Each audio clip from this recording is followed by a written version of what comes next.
Good afternoon, everybody. Can you hear me? Can you hear me now? Welcome to the Laguna Woods City Council meeting on July 19 at City Hall in Laguna Woods. It's nice to see all these smiling faces here. I want to start with what am I going to start with? Call to order. That's me. I know a lot of you are here to speak today. Everyone who wants to speak will have a chance, even those who are attending remotely, if we have any. If you want to speak on the marijuana ordinance, I'll ask you to wait until that ordinance comes up in the agenda. If you want to speak on anything else or anything that is not on our agenda, item 5 would be the time to do that. The council can't take any action on things that you do on item 5, but we will consider it. We may refer it for further action. Madam Clerk, will you conduct the roll call, please? Thank you, Madam Mayor. Councilmember Horn. Here. Councilmember McCary. Here. Councilmember Moore. Present. Mayor Pro Tem Hatch. Mayor Connors. Here. Okay, Councilmember Moore, will you lead the Pledge of Allegiance, please? Would you please stand if you're able and join in the Pledge of Allegiance?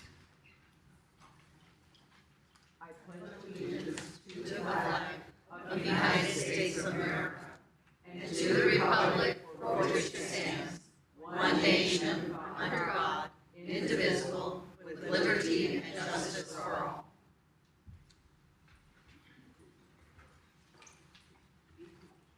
Our next item is ceremonial matters and presentations, and our city manager has an update on the library, which I'm sure you all noticed as you came in. Isn't it beautiful? I don't actually have much of an update beyond we're still working with the contractor to resolve some punch list items on the property, and then they're still waiting to install some of the arched glass in the new building. But other than that, we're pretty much done, just waiting to take care of those last minute things. Is the library installing any of its stuff in there now? They have the library has some of their furniture in the space, but they're holding off on the broader move-in until the glass windows are fully installed. Okay, thank you. We're considerably over and considerably behind, and I think I would like to have an update on what's occurred. I think some of the perhaps maybe we could look at the change orders and see if that was involved. I don't know. Mm-hmm. And so I'm asking for a report. Okay. Thank you. Okay, we come to item 5, public comments. There is one person who was asked to speak, Fred Smoller, and there may be others. If you are attending by Zoom and you wish to speak, you can raise your hand. If you're attending by phone and you want to speak, press *9. Ms. Clerk? And otherwise, see the county clerk. Hi. Mr. Smoller? Yes, hi. Hi. You get the rate card and my little... Fantastic. Thank you very much, Madam Clerk. I'm Fred Smoller, a professor of political science at Chapman University in Orange. I hope you would agree that we need to take the climate seriously. We're seeing evidence of it all over the planet, all over the United States, and all over Orange County. I was the fellow, for better or worse, who brought the Department of Energy's solar decathlon, you might remember, to the Great Park in Irvine in 2013. That was the houses from all over. And it came back in 2015. There was a change in the council. But I've been staying at it. And I was able to get a $5 million grant from the California legislature to bring and I created a new event called the Orange County Sustainability Decathlon. Now, there are many parts to that decathlon, but one of the ones that we're most happy about is that we are inviting all of the K through 12 students, public and private, in Orange County. And I'm visiting all city councils and every single school district because we believe that we need to begin this conversation in first grade, and we will have there at the Wyland exhibit and a number of other things to get this conversation going, and that My goal is to bring it back or to create this every 2 years so that a young person in first grade, third grade, fifth grade, and then by high school, they'll really kick in. We are also giving monies to each of the school districts. Now, one of the problems we're facing is that we underestimated just the cost of a school bus. Since COVID, they've gone through the roof, and that has become a major problem. And I am coming to each of the cities asking, and I know you're a very small city, comparative, 20,000 compared to Santa Ana, 330,000. But anything you can do to help us out. This is going to take place October 5th through the 15th at the fairgrounds in Costa Mesa. It is, I think it's a very important event. We'll have a number of events. The other thing I would like you to consider is, I've spoken in Laguna Woods. I know how politically adept people are, how concerned they are with the community. And whatever you can do to help us, one, drive attendance, and two, get volunteers, because we're counting on people who will help us just for 3 hours. It's 100 volunteers, a 3-hour time slot, and that is on our website. If you go to ocsd23.com, that's on my card. This is my situation. I went to the legislature. They said, here's your $5 million. Thank you very much. And I said, well, what about the other years? They said, go away. And what they meant was, they said to me, we cannot fund this unless we see local government buy-in. And I couldn't disagree. We are the only one of 58 counties, and they're spending billions on this transformation to electric cars and all the things taking place. None of that will work without education. So if I were a physicist, I'd try and create a battery. I'm an educator for 50 years, and so this is what we're doing. So I think it's a great event. If you can support us financially, believe me, the planet is on fire. You know that. And this is about our grandchildren and our children. So I want to get this going, and I want Orange County ultimately, hold on, my wife laughs, to be the sustainability capital of the world. Okay? That's the goal. Now we're going to get there. See, some people support it. And that means not only that we're going to be ahead of everybody on education, but also that there's a market here. There's a market, and I even agree with Ronald Reagan on this. The best social program, in my view, is a well-paying job building solar panels and windmills. And Orange County should lead that community that gets there first. Silicon Valley, with computers and the social media. I want Orange County to be known all over the world, in Paris, in Iran, all over. And the fact is, we're already doing it. We just have to market ourselves that way. So that's my pitch. You have my card, Mr. City Manager. Please, my new best friend.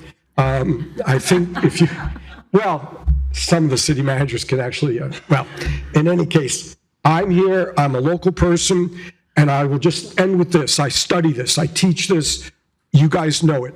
The solution to climate change is not going to come from international agreements. We've gone through 27 COP agreements, CO2 continues to climb.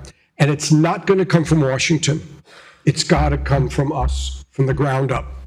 That's where the solution is going to come. So that's it. Thank you. I guess Brown Act, we can ask questions, but you can ask me whenever you want. Does anybody on the council? No, we can't take. Questions or comments? Thank you very much. Okay. I just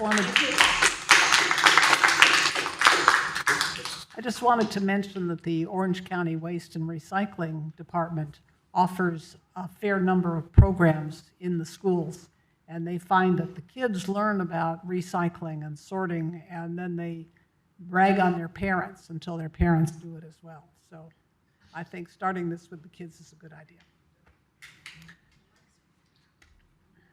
Come now to the consent calendar. The consent calendar is consisting of routine matters that are normally passed by one vote unless someone on the staff or or on the council or in the public wants to take something off the consent calendar for individual discussion or decision. Does anybody want to take anything off the consent calendar? Take a motion. I move the consent calendar. Noel seconds. All in favor? Aye. Opposed? Nobody. We come now to item 7, public hearings. This is why you are all here. I have about, 20 people who have asked to speak on this. And I just want to suggest anybody who wants to could talk, and you can talk for, we'll say 2 minutes since we got a whole bunch of people. But if what you want to say has already been said, you can waive your right to speak, or you can just stand up and say, I agree with what she said. So I'll encourage you to think about that. Okay, the first thing I'm going to do is ask for a staff report. And that'll be you, Chris.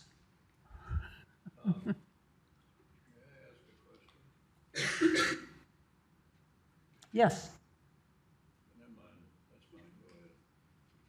We can't hear. Oh. He's not saying it. Your microphones are on. That's okay. He didn't say anything anyway. I expect that row right there to raise your hands if my mic is off. Is that clear? Okay. We can't hear. You're starting off with the hands up. Do this if I'm okay, do that. You're,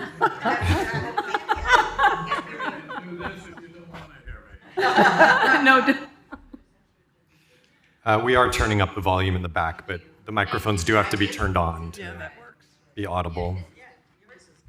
Yes, mine is on. So, okay.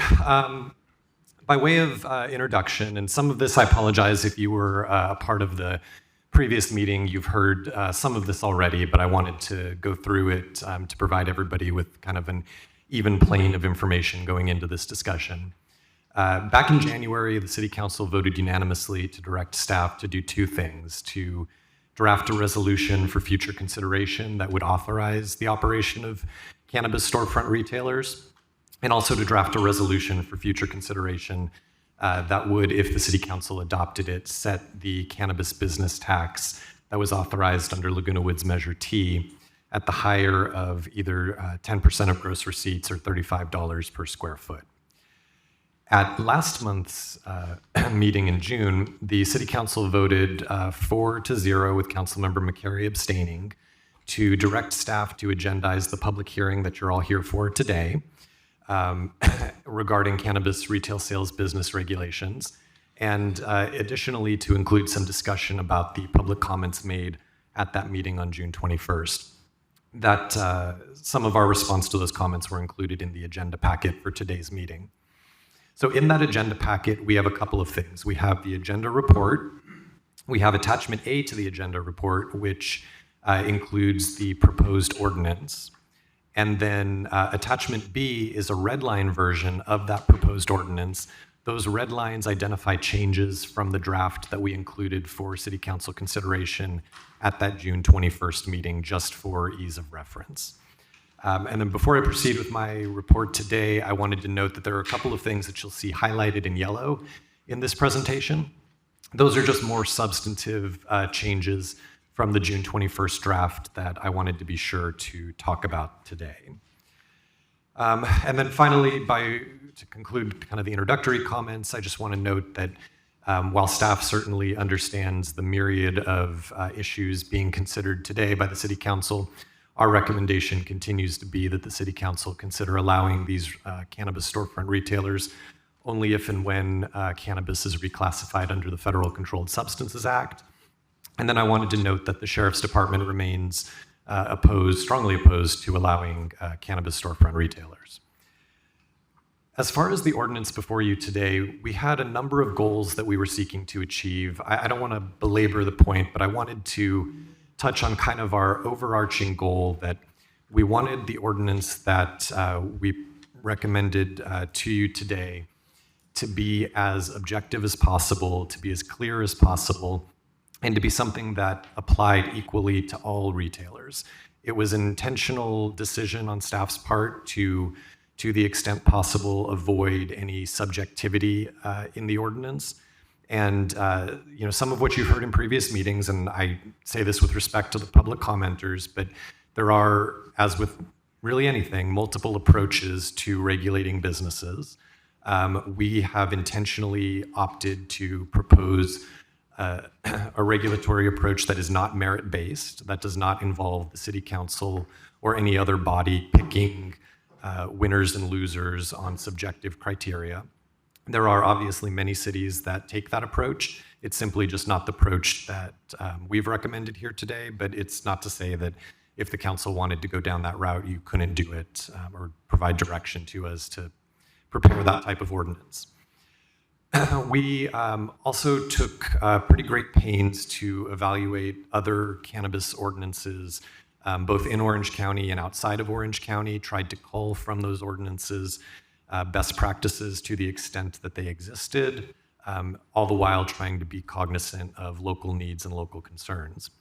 As with really any city that embarks on a cannabis regulatory process, we have tried to the extent possible to avoid locating retailers near sensitive uses.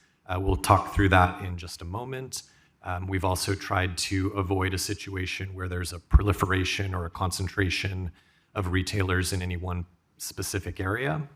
One of the things that entered into our calculus in this, and this is really a direct result of the city of Laguna Woods being as compact as it is, we have tried to the extent possible to avoid any potential future conflicts with state housing laws. Again, I'll touch on that a little bit more in a second. And then there are requirements that relate to a cannabis storefront retailer's experience operating lawful permitted dispensaries in the state of California. We think that's important to ensure that retailers that prospectively open in Laguna Woods are experienced in complying with state law. We also recognized that there is a state licensing process that exists.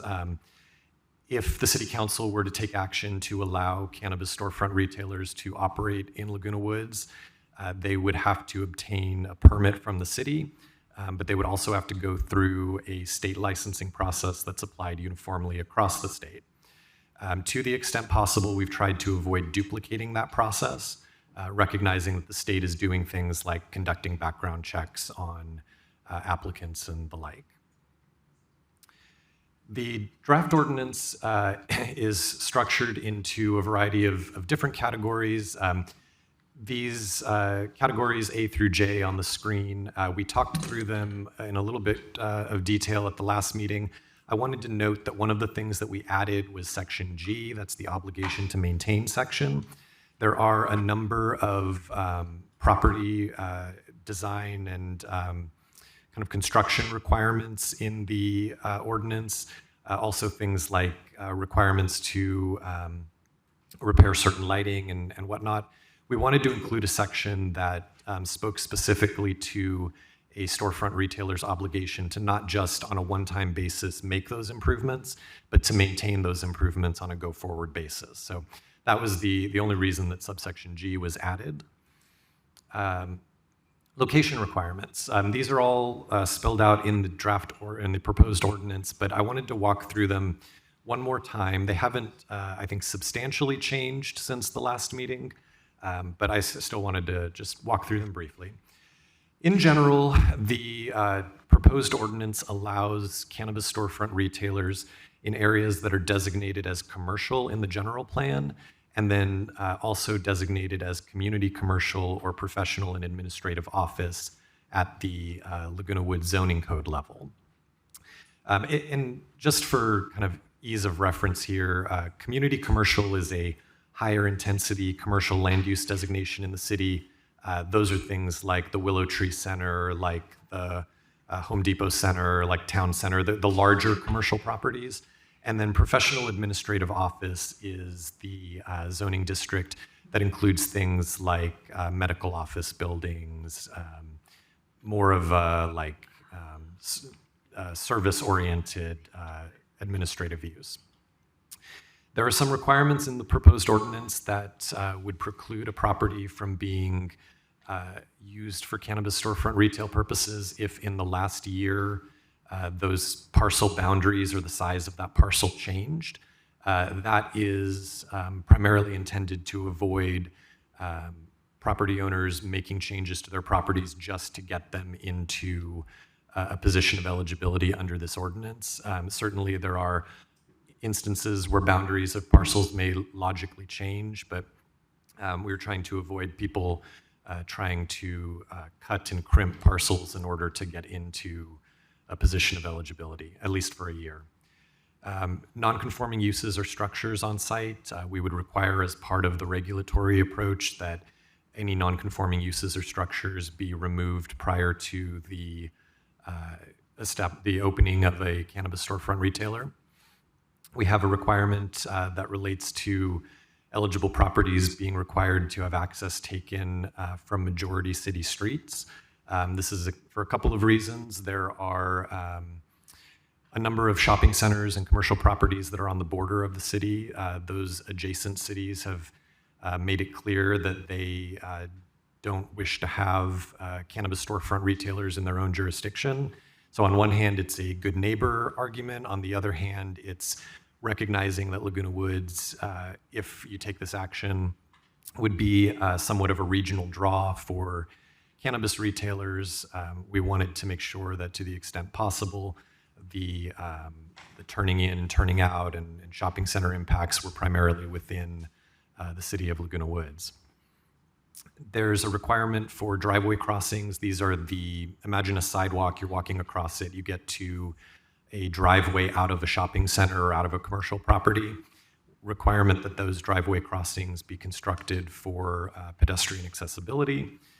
That's again something that a property owner could modify in order to become eligible. If a property includes if a property includes existing housing units or is identified in the general plan housing element as a site for potential future affordable housing, either at the moderate, low, or very low income levels, we've identified those properties as not eligible for cannabis storefront retailers. That largely has to do with ensuring that the city doesn't create a problem for itself by allowing significant redevelopment to occur on a property that we have also simultaneously identified for potential affordable housing. There's a state law called the No Net Loss Law that comes into the equation here. But really just intended to kind of keep those two issues separate. And then there are 8 sensitive uses that we would require cannabis storefront retailers be at least 600 feet away from. They range from drug abuse recovery and treatment facilities to daycare facilities, schools, libraries. We've added to the list since the last meeting emergency shelters, which would be things like homeless shelters. Many of these uses don't exist in Laguna Woods or in close proximity to Laguna Woods, so they don't directly enter into the equation right now. But I did want to make a point that the way that we've approached the location requirements, these are fluid and not static zones. Many cities will create what they may refer to as green zones or distinct geographic boundaries where cannabis storefront retailers are allowed. Our expectation is that over time, the locations where cannabis storefront retailers are allowed could change, and very likely would change, based on the existence of these sensitive uses. So in other words, if a daycare center exists somewhere today and it's within 600 feet of a commercial property, it would render that commercial property not eligible for cannabis storefront retailers. But if that daycare center closed or relocated away from that location, that commercial use may become eligible. So this isn't a static thing. This is intended to be fluid. So we're going to talk through some of the specifics of how this plays out now, but I want to be clear that the expectation is that it will very likely change in the future. So when I apply those location requirements to existing properties, and again, we're only talking about land use as it exists today, there are 3 locations that become ineligible due to access being taken from majority non-city streets. That would be on Ridge Route, the Starbucks that's under construction right now, and that inline building that has a couple of units in it. It has a pizza place, it has a Subway. Those would be ineligible because access is taken in part from Ridge Route Drive. Paseo de Valencia, really everything from the Valencia Center, meaning the Starbucks at the corner of Valencia and El Toro, all the way south to the imaging center where the Wells Fargo used to be. That would be ineligible because Paseo de Valencia is not a City of Laguna Woods street. That's in the City of Laguna Hills. And then there's a small building at the northwest corner of Paseo de Valencia and Laguna Hills Drive that's right across from the high school. It is I believe right now it's primarily a dental arts building. That would also be ineligible because neither Paseo de Valencia or Laguna Hills Drive are located within Laguna Woods, despite that property itself being in Laguna Woods. And then the zoning code right now, what used to be Las Palmas, but what is today Ivy Park at the Wellington, that property is zoned for community commercial use, but it's occupied by an assisted living facility and a rehabilitation facility. Because those properties include housing units, those would be ineligible for cannabis storefront retailers. In the general plan, there are, I'm looking at the list here, it looks like 6, 7, 8 sites that are commercial in nature but are identified as potential future affordable housing sites. There's some vacant property up at Town Center, a portion of the Pacific Hills Calvary Chapel Church, which is located in Aliso Viejo. A portion of their parking lot is located in Laguna Woods. That's zoned for professional administrative office, but is also identified as a potential future housing site. The building's currently occupied by Rossmore Electric, and Saddleback Golf Cars are also identified for potential future housing, as are the Laguna Woods Self-Storage, Laguna Hills Animal Hospital, Smart Park in the Home Depot shopping center, and then the 3-story medical building in Town Center. I want to note, for people who may not have followed the city's housing element process, the identification of these sites as potential future affordable housing does not require that they become housing. It gives the property owner another opportunity with which to do for their property, but there's no force compelling property owners to convert those uses to housing. And then in terms of sensitive uses, there are actually, on that list, there are only 3 that currently factor in. One is daycare centers. The definition of daycare centers includes child care center preschools that are licensed by the California Department of Social Services. There are 3 of those locations in the city. One of them is located at Geneva Presbyterian Church. One of them is located at the Lutheran Church of the Cross, and one of them is located at Laguna Country Methodist Church. Each of those has the practical effect of rendering ineligible portions of nearby shopping centers. Namely, the Geneva location renders portions of Town Center and the Home Depot Center ineligible. The school or the preschool at the Lutheran Church of the Cross renders a portion of the Willow Tree Center ineligible. And then the preschool at the Methodist Church renders a portion of the Willow Tree Center ineligible. There is a public library located here at City Hall, so 600 feet from that library extends to portions of the Willow Tree Center and also the businesses at the intersection of El Toro Road and Moulton Parkway. So that's the 2 gas stations, the Starbucks, and the car wash facility. And then there is a school on the city's boundary proximate to commercial uses. Laguna Hills High School, again, renders for a second time that small office building at the corner of Paseo de Valencia and Laguna Hills Drive ineligible. So I wanted to walk you through that to give you a sense of the objective reasons why many of the properties that are considered commercial uses in the city are ineligible under this ordinance. So based on, again, only existing conditions, storefront retailers would be potentially permitted on a total of 6 parcels in the city. Again, that number can change if sensitive uses come and go.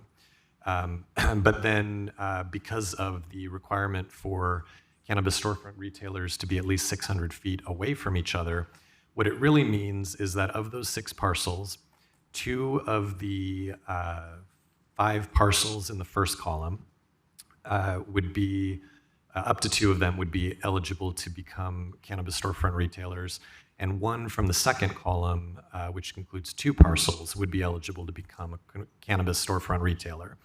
Again, any land use decision requires a willing property owner and a willing applicant, so it's not to say that this is what would necessarily happen, but looking at existing conditions as they are today, that's what staff views as the current potential outcome. The City Council could, with this ordinance, modify it at any point in the future.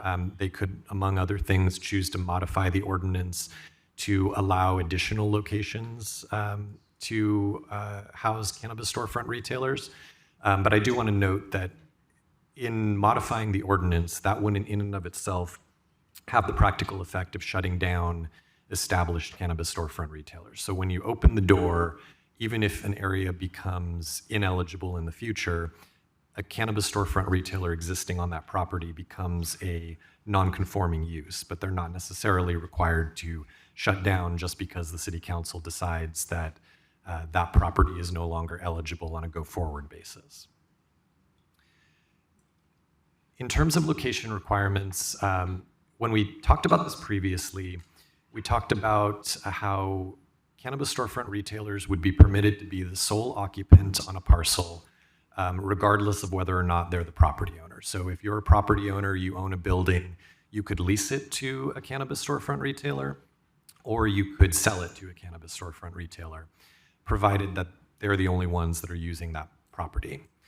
For parcels with multiple occupants, which you can generally think of as like shopping centers or multi-tenant buildings, when we talked about this last, we had proposed that those properties be able to be occupied by cannabis storefront retailers if the cannabis storefront retailer is the property owner, and if that property includes no other sensitive uses. Those would be, again, the 8 uses bullet pointed at the bottom of the screen.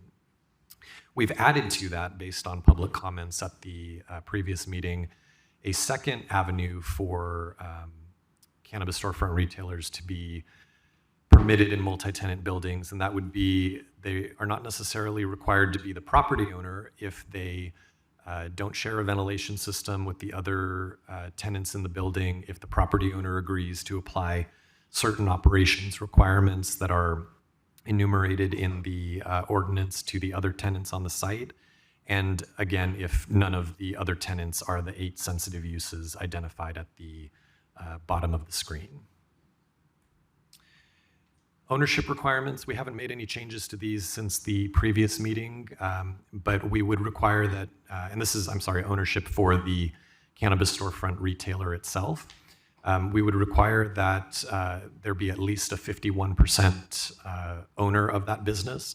That's to ensure that one person is clearly in control for both permitting and code enforcement processes.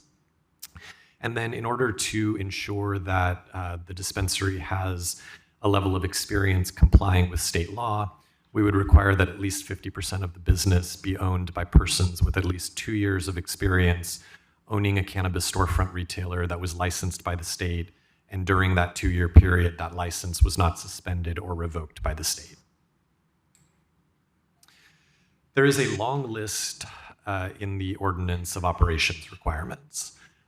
There are 25 sections in total, covering different aspects of the operation. Again, there's a redline version included in your agenda packet, but these 25 sections range from addressing things like noise on the property to controls to ensure that minors are not able to purchase products, security measures, loitering, graffiti, different design and development standards. And then there are 2 new sections that we've added, one related to product packaging and one related to battery recycling. When we were finalizing our proposal today, we went through the municipal code, and one of the things we looked at was the opportunity to apply existing requirements to these businesses. There is an existing requirement in the municipal code that food facilities are not able to package certain products using polystyrene, or what's kind of on a brand name basis referred to as styrofoam products. We've extended that same prohibition on polystyrene packaging to cannabis storefront retailers. And then in the waste and recycling section, we created an additional section that relates to battery recycling. Again, there's a existing requirement in the municipal code that says if you're a business that sells batteries as a part of its operation, and your business overall, not just with battery sales, has gross receipts of $1 million or more, you're required to provide a battery take-back program on site, a battery recycling collection program. We've said that in this ordinance that cannabis storefront retailers would need to provide battery recycling irrespective of the total amount of sales in that dispensary if they engage in the sale of batteries. So in other words, if a dispensary were to sell like vape pens that have batteries with them, they would be required to participate in a battery recycling program. And then I wanted to make a couple of other notes before I start to wrap it up here that also in response to public comments that we received at the June 21st meeting, we added language to make clear that our intent is to process applications sequentially in the order of the date and time received. We also added language making explicit that cannabis storefront retailers that are operating legally under both state law and the city's municipal code would be able to make deliveries as a part of their business. That was already our intent. And deliveries, the city council's already legalized deliveries in the city separately, but we made it explicit in this section, again, in the spirit of being as clear as possible. And then, as I mentioned previously, we added that additional avenue for cannabis storefront retailers to be located in multi-tenant buildings or on parcels with multiple tenants. And then we added some discussion in the agenda report regarding taxation. Among the pieces of information that we included there was a table listing the cannabis business tax rates set by cities in both Orange County and San Diego County. We, at the staff level, although we certainly have read and understand some of the concerns regarding prospective tax rates, we continue to recommend that at least for some initial period of time, the tax rate here be set at the highest allowed by Measure T. That's primarily because of what we don't know. You heard some concerns from the Sheriff's Department at your previous meeting. The city is required to pay for law enforcement services. We don't have a direct role in being able to push back on the Sheriff's Department forcing a level of service on the city. And so to the extent that the Sheriff's Department decided, say, that they wanted the city to add additional deputies, we would be in a position of needing to pay for those deputies. I would personally feel better if, at least for getting this off the ground, that tax rate was set higher to ensure that there were greater funds available for prospective future costs that we don't have control over. Can the people in the back hear? Yes. Thank you. And then we also added some information on some of the comments that we received about a desire amongst certain parties for a merit-based system, for a system that is not property specific, and for a committee approach to developing regulations. Again, I just want to say that there are many approaches to regulating cannabis dispensaries. I respect that different people have different ideas of what the best approach is. What you have before you today is staff's recommendation, but we are obviously happy to prepare alternate ordinances if there's a different direction that the City Council wishes to go. We stand by the process that we've outlined, again, with respect to differences of opinion.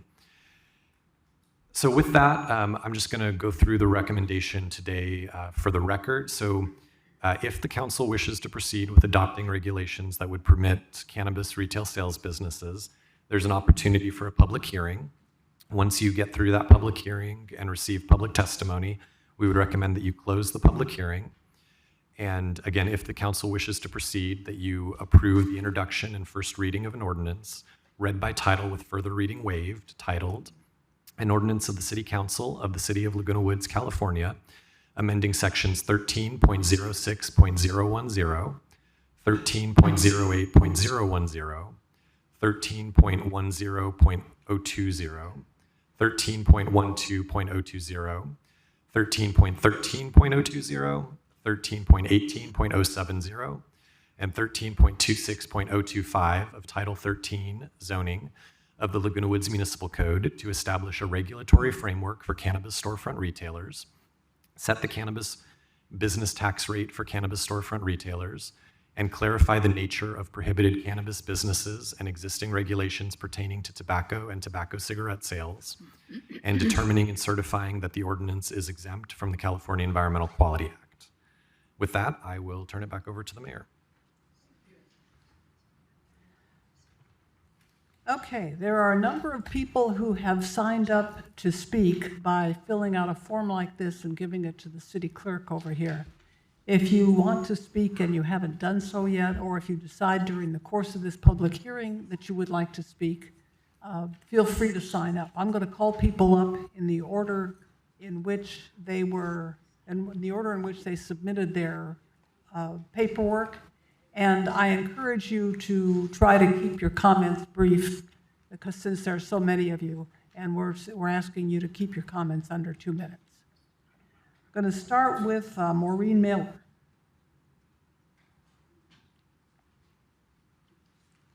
Just to clarify, did you want, you mentioned at the beginning a 2-minute time limit. Did you want us to time for 2 minutes, or? When you get to 2 minutes, go like this so they can see you and they can wrap it up. And the public hearing is now open. Don't panic, I don't have that much to say. I said it the last time I was here, but all I can tell you is that I'm getting older, and you really don't want me on the 5 freeway driving to Santa Ana. I mean, I'm not the only one. I use it to help me with my spinal stenosis, which is never going to get better. And I hope that we can get this done maybe with less time than it's taken to get a library. I'm waiting for the library to open too. Yeah. Thank you.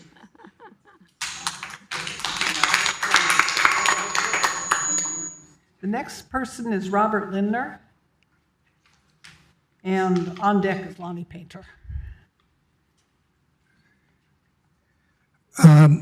The only legal law enforcement agency in the city of Orange County, in the city of Laguna Woods, is the Orange County Sheriff's Department. And I called them up. I said, do you enforce the laws in these cannabis distribution centers? And they say, absolutely not. We have nothing to do with it. So you can have all these requirements, all these laws, but if you have an illegal distribution center operating, they're not going to enforce it. So you can make all the laws and taxes you want. The illegals will just do what they want to do. And are doing it.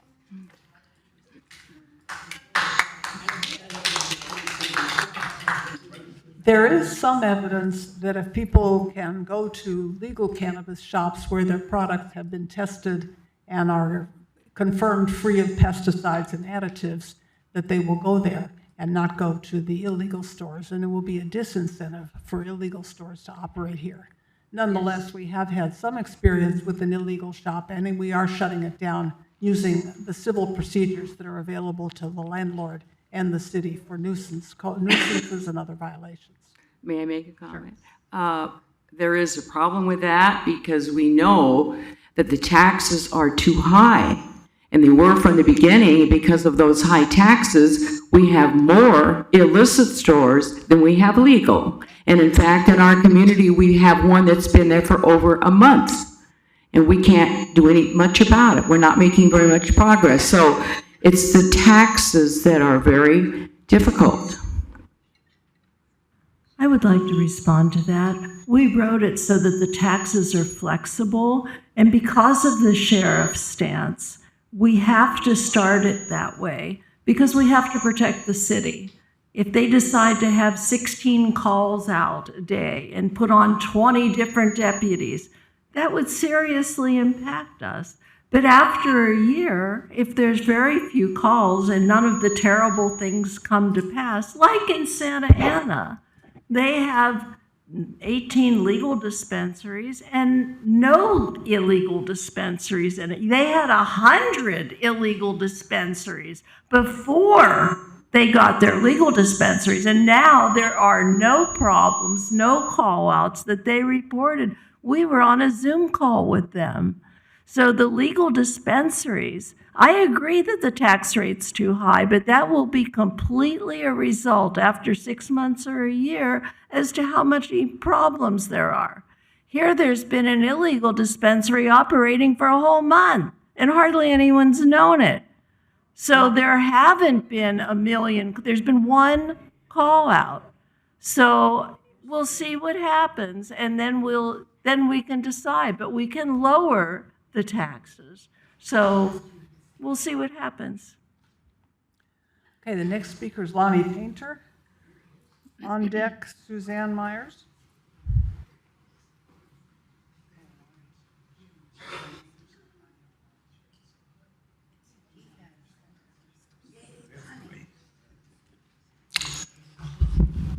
Thank you for allowing me to speak. For 10 years, we had a dispensary, our own collective here in Laguna Woods. We had no problems with the city, and we had all kinds of great programs for residents, educational and such. And now for about the last 5 years, we've been hoping that someday the city council will allow a local legal dispensary that tests its products to make sure they're safe and that pays taxes to the city.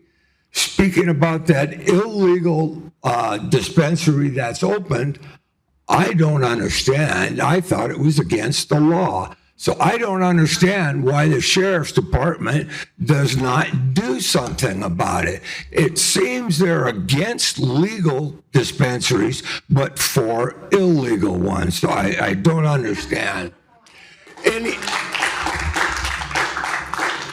Now, in the city's website, it stated that the city council wanted local businesses. They wanted people to be able to shop here in the city. Again, why do people have to drive to Santa Ana or somewhere else to get a legal product? Anyway, I really encourage the city to take into consideration that this is a medicine for many people. It's not a party drug.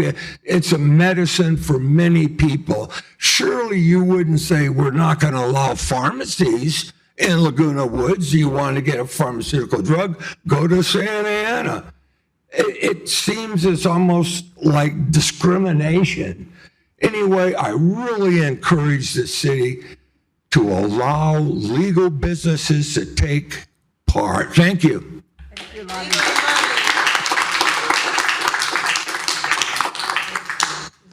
Suzanne Myers, and on deck, David Myers.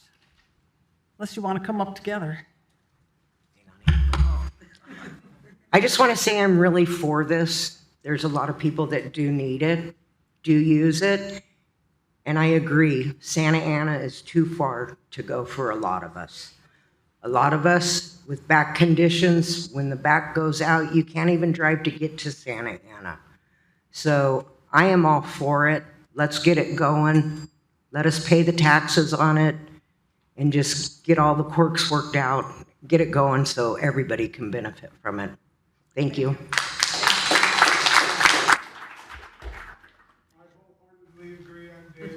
Thank you, David. We appreciate that.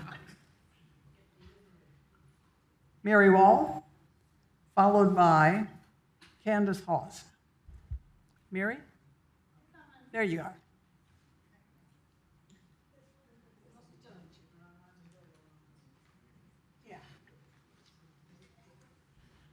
Yes, I'm against the dispensary. They have in the village Lonnie Painter, who supplies it. He has a garden, he grows it. They have a shuttle that goes to Santa Ana, and it's free. And then they have delivery. So I don't understand why they have all these things available to them, and they still want a dispensary outside. Thank you. Thank you. Candace Hawes? Hello. First of all, I want to say that I respect all you guys, all the council members, the mayor, city staff. I appreciate you guys for taking all this time, being so brave to work through this process. I know it's not easy. And appreciate you guys for being supportive of your residents and their need for cannabis and recognizing the medical benefits of it.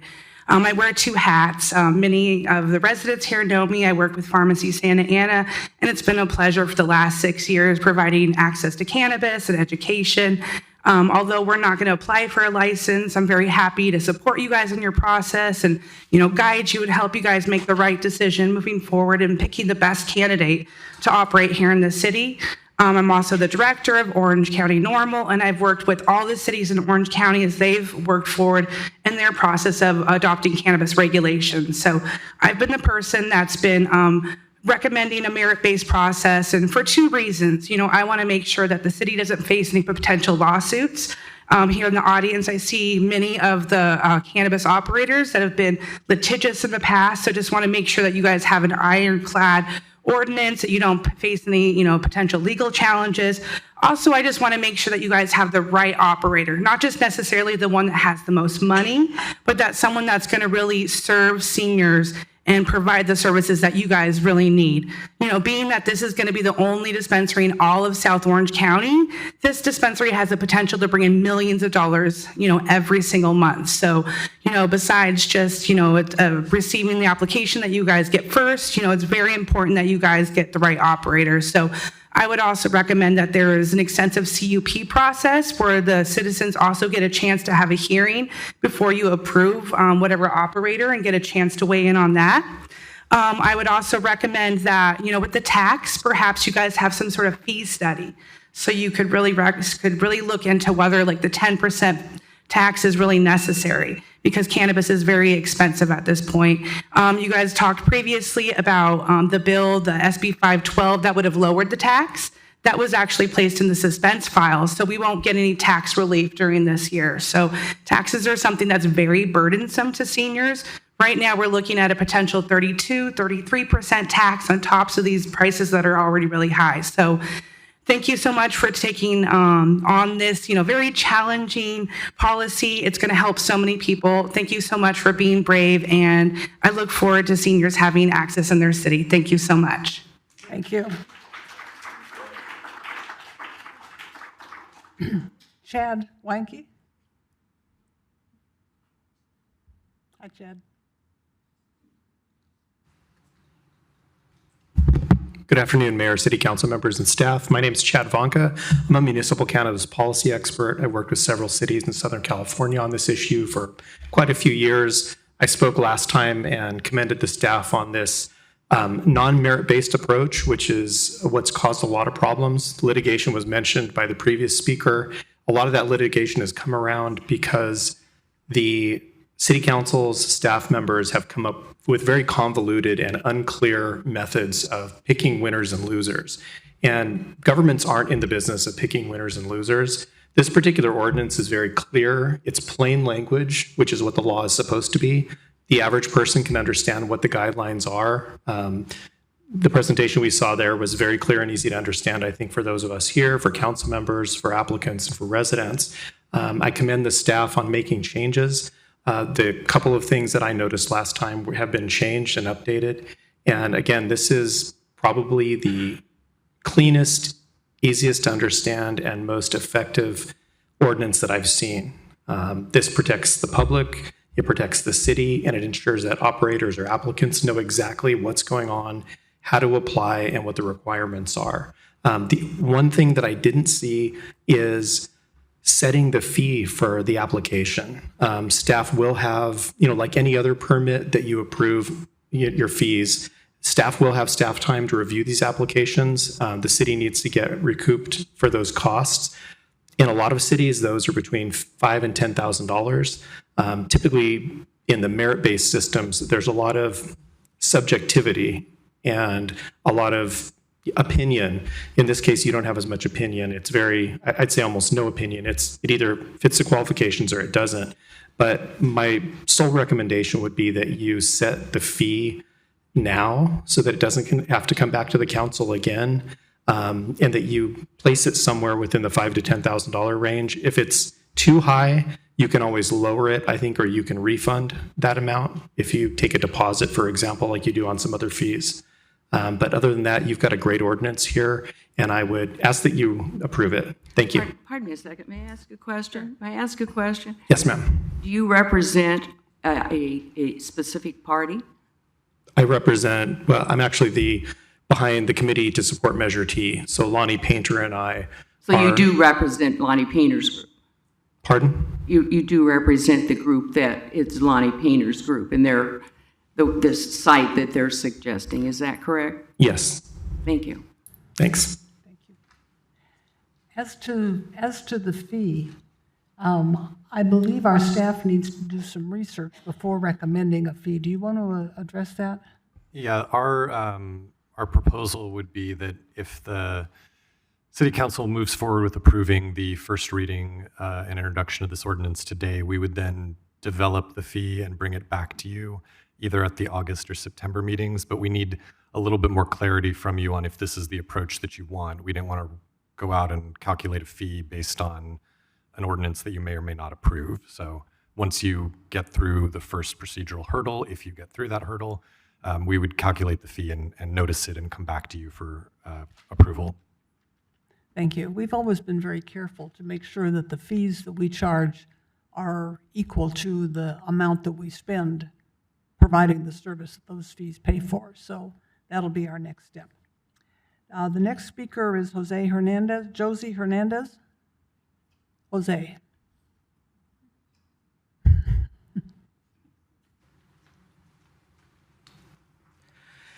Hi, good evening, Mayor, council members, city staff. My name is Jose Hernandez, and I'm a senior political consultant for Catalyst Cannabis. We actually have a store in Santa Ana, many in Long Beach, and 20 across the state. First of all, I want to commend this council for taking a bold stance and courageous steps to allow for legalized retail cannabis here in the city. And I commend this community to stand up for individual freedoms to self-medicate and even use recreationally. So I come here from Santa Ana, and yeah, it's a far drive. I'm not looking forward to the drive back home. And I couldn't imagine being a senior having to make that trek all the time. I just want to be clear, legal dispensaries do not need any more police or sheriffs. Our stores have its own security, and we hardly ever have to call the police unless there's a break-in, and that happens very rarely. So no extra calls, no extra fees. So that's, I want to say 10% tax is incredibly too high. Examples of other cities taking a stance like Santa Ana and Long Beach to lower taxes because it's overburdensome to businesses. We're at the end of the day, we're fighting against the black market. The black market has 70% of the market that's all the cannabis sold. And the biggest reason is because we can't compete with their low prices. So it'd be important to get off on the right foot and make it comparable to other cities. The other thing I'd say is I'm in wholehearted support of merit-based approach. Like you could prioritize giving licenses to businesses who have a good track record, who uplift their workers with living wages and health benefits. Because government is in fact in the business of picking winners and losers. You pick who picks up your trash, what developer builds in your community, and whether or not you want a Costco or Walmart to come into your community. Do you want and that's like a choice in cannabis. Do you want a Costco that pays their employees well? Or do you want a Walmart that is paying their employees bare bottom? And the last thing I want to say is there should be more than one license to not create a monopoly in the city, because in fact, this would be the only dispensary in South County. And it would be really important to make sure that there's healthy competition. Thank you. Thank you. How about Pat Mycone? Sorry if I didn't pronounce that right. Thank you. It's my cone, not your cone, my cone. Yeah, I'm Pat Mycone. Thank you for giving me an opportunity to speak to you about this. I'm really learning. I mean, I'm hearing everyone speak here today, and with a first blush response in my first meeting, I'm for looking into this further without approving at this time. So while not, initially I thought I'd be opposing, I'd rather be let's wait and see, and I'd like to pose some ideas for future possibilities. First of all, we are a retirement community. And I heard said a couple people say we would be the only South County dispensary in the South County. And to me, I mean, we have this wonderful little retirement community in Laguna Woods. I can just envision heavy traffic from all over South County coming here. That's a concern I have. The second thing is security. I mean, I know there are issues that have been brought up about security, and I know you've done a thoughtful job at looking at all the issues, but that really concerns me, the security. And I know with the illegal ones, it brings in, you know, an element that may not be safe for our retirees and the people who have really spent their life to come here. I know myself, I'm a new community villager, and I feel very safe, and I wouldn't want entities here that would not preserve that. And lastly, I'm concerned about the cost, and that's all been brought up by others before. So that's what I have to say. Thank you for listening. Thanks for coming. Next one, Catherine Freshley.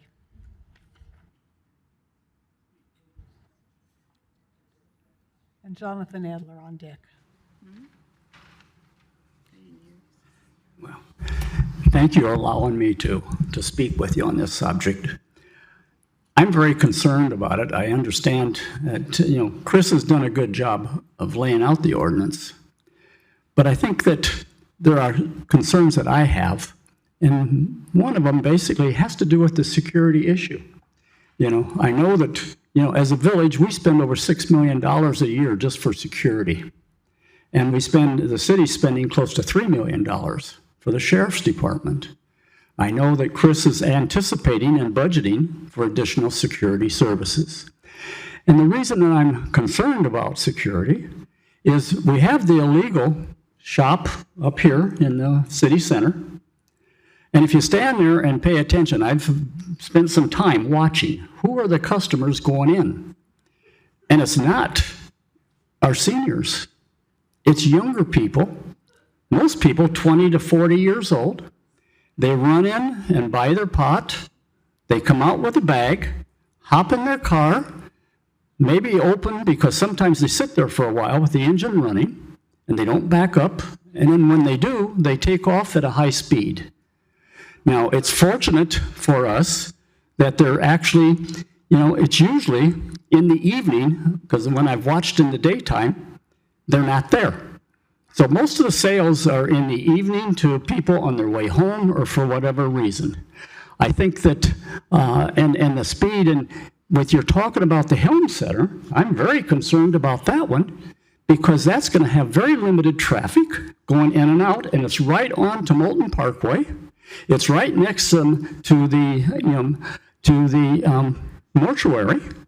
And that mortuary is the first professional service in this community, because that mortuary was built when the village was built.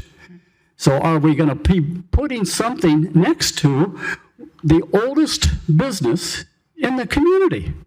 Because of the convenience we're talking about, and everything that has been said, it's a matter of convenience, not because it's not available to them. In our case, you know, in Orange County, you got 3 cities who already have approved this: Costa Mesa, Stanton, and Santa Ana. The other gentleman said, we will be the first ones in South County. Now, what kind of traffic is that going to be when you got 1 million people living here in South County, and we know the age group of what they're going to be? It's Aliso Viejo, that's a younger group. I'm on the local agency formation commission. We just did the municipal service review for South County, and go through and look at what the ages of the community are. The age of our community is over 60 years old, close to 70, the median age. All the other communities, the median age is in the 40s or the 30s. Another point I want to bring up is the lack of communication with the village. The village was very unaware of what's going on. When I talked to the village boards, they didn't know this was coming on. They didn't even have an understanding that this ordinance was before it. I'm sorry. I'm going to, I see your signal, but there's a few things I think I really want to cover because, as you know, I come to every one of these city council meetings, and I'm usually the only one here because I try to review and keep on top of what happens within this city. And so I complain, and when we talk to security, and I did happen to talk to security, they weren't aware. Excuse me, Madam Mayor, I'm going to call point of order. I think it's unfair to allow one person to speak longer. I'll make one last comment then. And the comment has to do that the city doesn't need funds. At one point, the city has $7 million in bonds. The city has in reserves of 2 years, and, okay, I'm sorry. Thanks, Catherine. Follow the staff recommendation. Wait until it's federally approved, and that's when you should make the action. Thank you. Thank you for your comment. Noel, did you have anything else? Okay, thank you. Jonathan Adler is next. That would be me. Thank you, Council and Mayor. So actually, I have one point to rebut what? I know. Actually, I'm going to rebut one of Catherine's last points. So I'm not going to repeat what I said on June 21st. I represent both the Laguna Woods Democratic Club and myself. The club, as of last night, had 455 members. We still support going ahead with the ordinance. I'm not going to repeat what I said last month, but I do want to make a couple of legal/political points that I did not make last month. First of all, the law of the state of California, 2 initiatives and regulation, adoption and agency. The law of the state of California allows municipalities to create dispensaries. The sheriff's office probably has a First Amendment right and a California constitutional right to advocate against California law, but not to act, certainly not to extort or threaten. The analogy occurs to me of the Colorado clerk who refused to grant licenses for same-sex marriage. She was, I think, civilly enjoined. I don't think it was criminal. But in any event, 38 states have legalized medical cannabis. Of those, 21 also have legalized recreational. Supreme Court, in its crazy decisions of a couple of weeks ago, made a couple of decisions that are kind of applicable. One was that it allowed the executive branch to decide on its own priorities for enforcement. So that goes both ways. Federal law it truly is a dead letter right now as far as it puts cannabis in Schedule 1. And probably the last point I want to make is this. There are 2 principles of construction of statutes which apply to California law. One is that the specific controls over the general. The specific here is cannabis. And the second is the later adopted controls over the earlier one. Cannabis regulation is later. Thank you. Thank you, Jonathan. Next up, Aaron Hertzberg, and on deck, Vincente Wilson.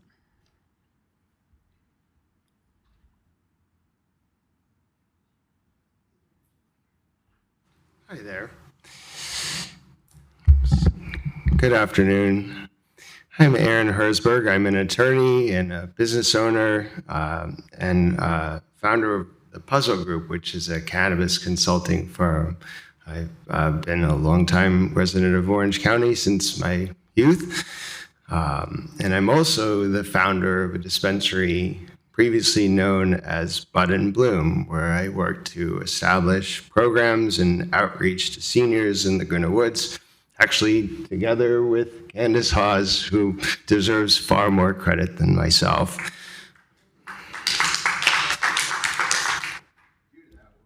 Due to that work in 2017, I was recognized by the Orange County Register as being one of the top 100 most influential people in Orange County for the work which included the senior bus from Laguna Woods to Bud and Bloom, workshops to veterans and cancer patients and other seriously ill people, and consultations with a pharmacist who is specially trained to help people access cannabis for their medical conditions. First, I thank the council and the staff and the city manager. This has been a long time coming. I recall that this city of Laguna Woods in 2008 was the first city in Orange County to pass a cannabis ordinance allowing for dispensaries under the Compassionate Use Act, well before any other cities had thought about legalizing dispensaries. Unfortunately, that never came to be. And in 2017, I was present in these chambers. Well, they've been remodeled, but I was present. And I recall the sheriff and that a moratorium was issued. Since then, I've been very involved with helping to support Measure T, which passed with an overwhelming 61% majority.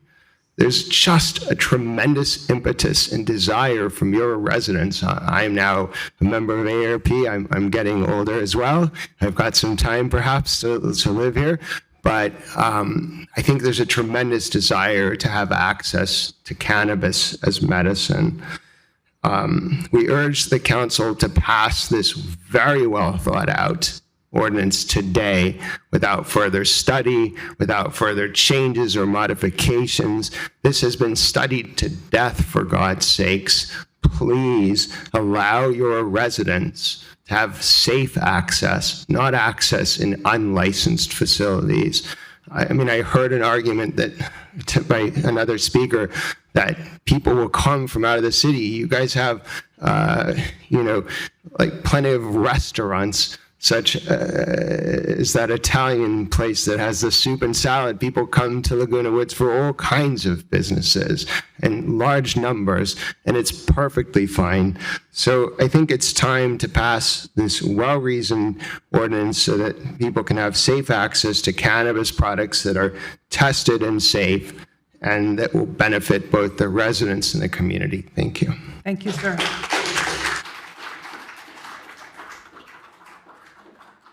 Next up, Vincenti Wilson. I'm sorry, did I say that right? Vincent. I know they always think I'm going to be a man. I wrote the city council, that's like a 6-page. I didn't want to quote myself, so I just sent it the way I found it on the computer. And I really wanted the council to get just an inkling of what hemp used to be to America. On the front cover, and there's a lady photo in 1910 with a growing cannabis plant on her patio in her front yard, and her cat and some other herbs. And people used to grow it, make their own tea for sore throats and for coughs. And it was like the #1 medicine from 1850 to 1937. I just wanted you all to have an inkling of what it was like before all these policies and political got in it and screwed it up. But I also mentioned about, sorry, I'm not a public speaker, about Nixon and his war on drugs, where he wanted to be able to criminalize the blacks and the hippies and go in their communities and raid their homes and break up their meetings and vilify them on the night-to-night evening news. Did we know we were lying about drugs? Of course we did. The direct quote in history. And he had hired a man named Schaefer to report on cannabis, and he wasn't happy with the results because he said it's not a real big deal, and it doesn't even compare to alcohol. And he goes, I'm going to quote this, I want a goddamn strong statement about marijuana. I mean, one on marijuana that just tears the ass out of them. That's a public quote from Richard Nixon. And it's like, they made such a big deal out of it. It's an herb that God made somewhat for enlightenment. It wasn't to get drunk and necessarily. But anyway, my brother-in-law called this week. He's the same age I am, born in 1948. He just had a stroke. We're on the sunset of our lives. Driving to Santa Ana isn't that easy, and we need all the help we can get. And the uses of cannabis and hemp. I think you did give the time, and I'm sorry. I did notice that she gave. There's still much to learn. Thank you for all. Thank you. Thanks. I didn't notice that. Virginia Rettig. And next up, Mark Nussbaum.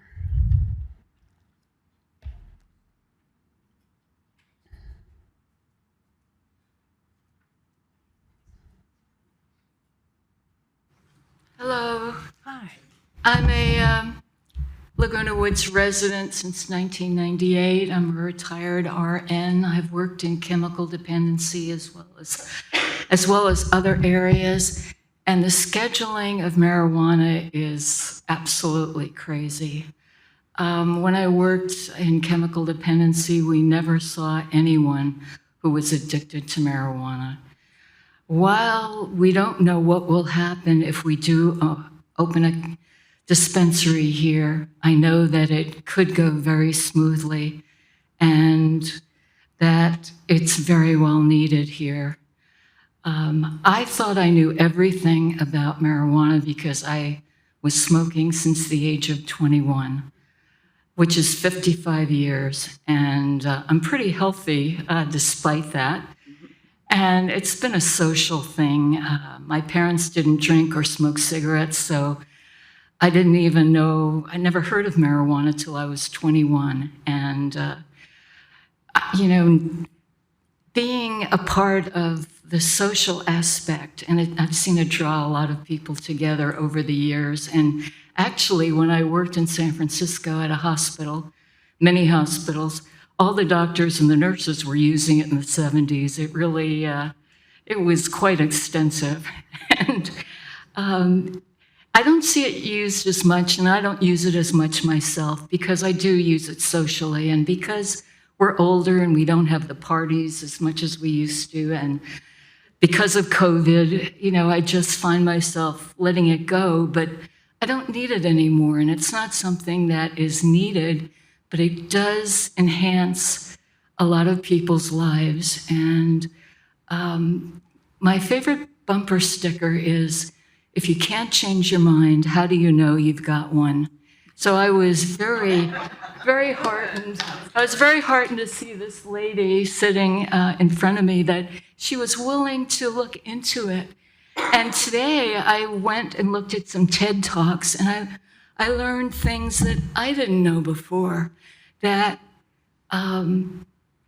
it's being used for children, not only with seizures that cause heart attacks and death, it's also being used for infantile Alzheimer's, and potentially we could look into it as a remedy for Alzheimer's, including some people that I know myself, that I would like to look into all kinds of natural healing mechanisms that, okay. I've said everything I wanted to say, and I really appreciate the fact that the board is looking into it.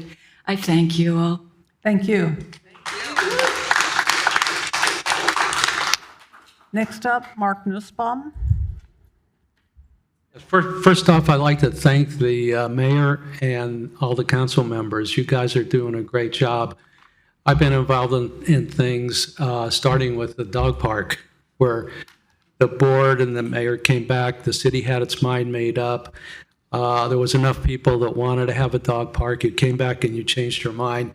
And going forward, I see you're doing the same thing. You're taking what the people really want and works in their favor, and I thank you for that. I'd like to address a couple things. First of all, the reason there's a lot of traffic of young people coming in is because we have an illegal dispensary here. Young people don't care. They're young and dumb, I like to say, and I was myself that way. This is cheap dope. They don't want to go to a legal dispensary. They want a herbal that's been inspected, certified, and if you got rid of that illegal dispensary, and please do, and had a legal one here, that problem would go away. Secondly, a lot of people, myself included, are taking marijuana for pain. I have arthritis. I've had 2 hip replacements. I went from taking morphine on my first one and 2 Vicodins 4 times a day for 8 days. Second time, 3 Vicodins just to fall asleep at night. That was it on my second hip replacement. I think I covered it. Anyway, I appreciate all the work you're doing. Please keep it up, and we do need something here. Older people that have the pain don't want to have to sit on a bus, okay? Yeah, there was a shuttle. I don't know if there still is, but that's painful. We need one here where we have an older population. There's no doubt it's good for medicinal value. Nobody's going to argue that. The reason it hasn't been, people say that it hasn't been, no research has been done, that's because it's still considered as a class 2. Look at all the research that's been done in Israel. You don't need any more to prove that it works. Thank you very much. Thank you. Next speaker is Stephen Chow.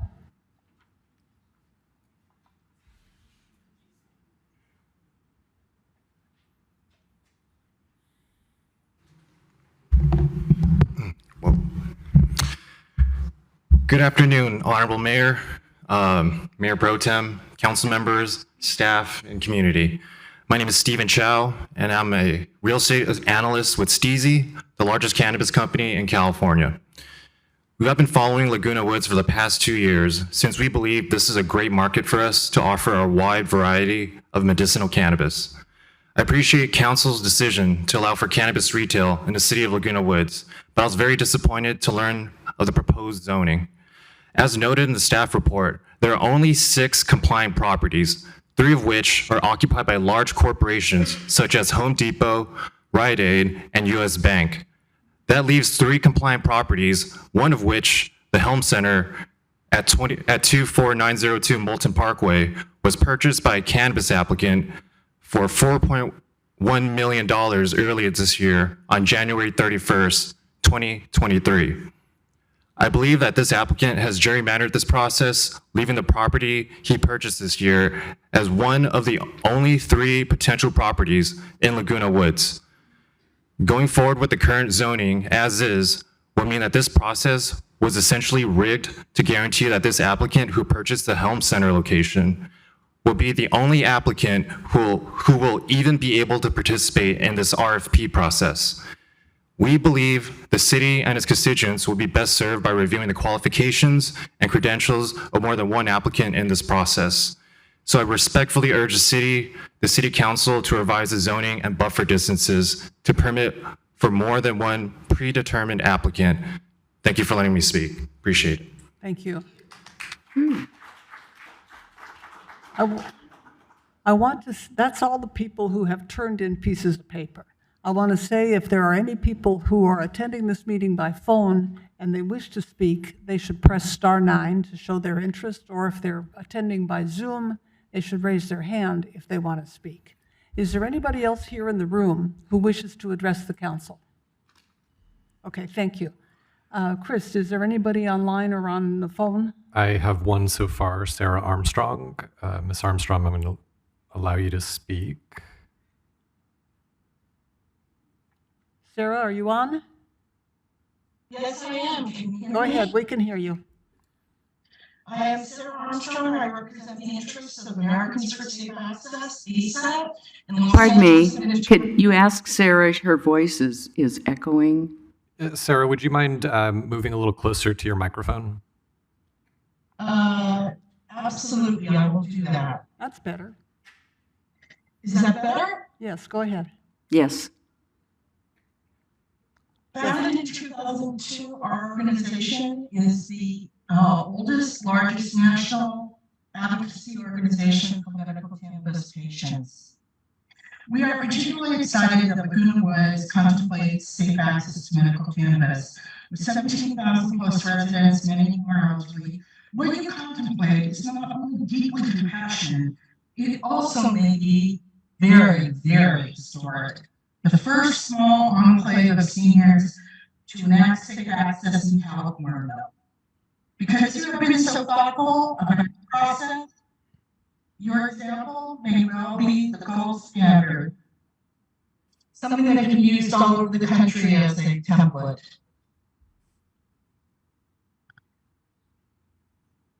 We'd like to draw attention to the importance of waiving the city tax for medical cannabis patients. You have a large number of people on a fixed income because of many things out of your control. It is extremely expensive. A waiver helps those who are poor and elderly.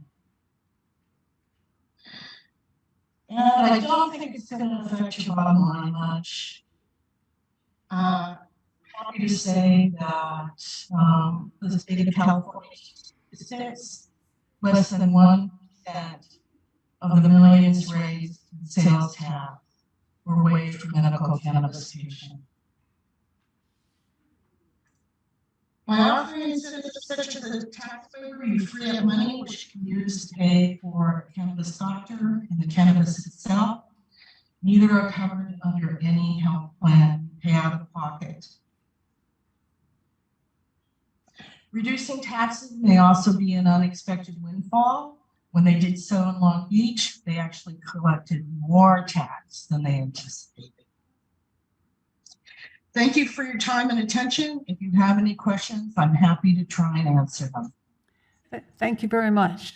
I'm sorry, could you say who she represented? Ms. Armstrong submitted written correspondence to the City Council as well. She identified herself in that as the outreach chair for Los Angeles and Ventura counties for an organization called Americans for Safe Access. Thank you. Are there any other people attending electronically who have indicated an intention to speak? Yes. John, I see your hand. I'm going to allow you to speak. Go ahead, John. Well, we don't hear you. Are you muted?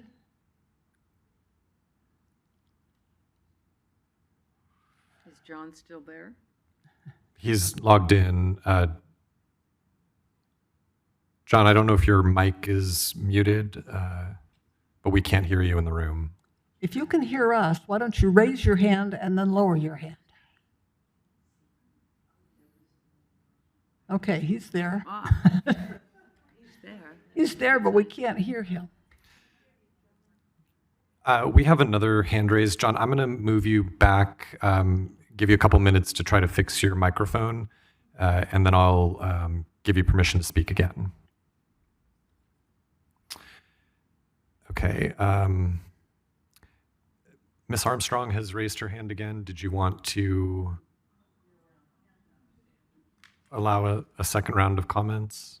Was she the one who just spoke? She was the one who just spoke. Do you want to speak again? Mm-hmm. I think we're good. Oh, actually, her hand is down now. Okay, John, I'm going to give you one more chance, see if your microphone is working.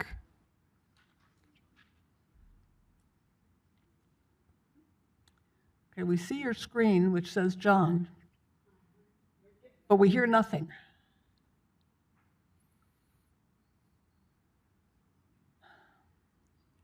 Okay, we're going to, I think we will close the public comment section. I will invite John to send a text, perhaps. Or call on the phone. Or call on the phone. and we can take a break from the council discussion to receive his comments. Will that work? Yeah, if there's a telephone number in the agenda that you can call into, that is area code 669-444-9171. It's identified on page 3 of the agenda. If you'd like to call in on that and then press *9, we'll be able to hopefully hear you in the room. Okay. For this room and for all other commenters, public hearing is now closed. And we'll take some time for council comments and discussion. And I'm going to claim mayor's privilege and just start out with a couple of thoughts. Our city does not want to throw its doors open wide to all cannabis interests that want to come into our city. We want to provide this service and these goods to our residents. And we want to control the manner in which it's done as much as we can. We have, with the help of our excellent staff, we have put together something that we believe will protect the character of the city and will assure that our operators are licensed, background checked, experienced, in order to avoid problems with these businesses. Sherry and I had a Zoom call with the chief of police for the city of Santa Ana, and she made earlier reference to that. And I will say that I had a lot of concerns about increased traffic, about DUIs, about people sampling the product in the parking lot, about other illegal activity around these businesses, some of which has been addressed by our sheriff. And that conversation really put my mind at rest because Santa Ana has experienced none of that with the opening of legal shops. So that's one response to that question. The other thing is we're on a balancing act here between taxation and expenses. We know that our sheriff expects to have more law enforcement costs if we open these businesses. And we're already teetering on an abyss of enormous law enforcement costs. It's the most important thing we do for our residents is pay for public safety. And it takes the largest part of our budget. So in order to protect the city, we need to set a tax rate to start out that will allow for the potential of increased law enforcement costs. And if we find subsequently that that does not come to pass, then we can make an adjustment. But I think any suggestion that we start with a low tax rate is premature because it's much easier to start with a high tax rate and lower it than to start with a low tax rate and then try to bump it up. So those are my initial comments, and I will entertain comments from the council. Do you want I believe we have our other do we have public John? commenter. If you wanted to reopen the public hearing to accommodate the final speaker. Okay. Do you have John up now? Yes, John, I'm going to move you into the room. Hello. Hello. Go ahead, John. Can the council hear me? Yes, we can hear you. Great. My name is John Petticini. I am the owner of the Helms Building on Moulton Parkway. We've been talking about I have no affiliation with cannabis, the business cannabis whatsoever. I am a real estate developer in Orange County. Stevie, I believe is the company, said I have something to do with cannabis. He is wrong. Okay. Is that it? End of my comment. Thank you. Okay. As a property owner, I think you're entitled to lease your establishment to whoever you decide to lease it to, because we're not in the business of telling you who to lease it to. So. All right, so the Thank public you for your hearing is comment. closed. Okay, now the public hearing is closed. For council comments, I'm going to start on my right with Annie. Thank you, Madam Mayor. I just want for all of the Laguna Woods residents that showed up for this hearing, your voices are absolutely heard. I really appreciate all your comments. I really appreciate the fact that you showed up to be informed, just as we are, about what we're looking at in terms of moving forward with this initiative. So I just appreciate you coming out, whether you support it or not. It's just great to come out and have your voices heard. So thank you for coming out and getting yourselves informed.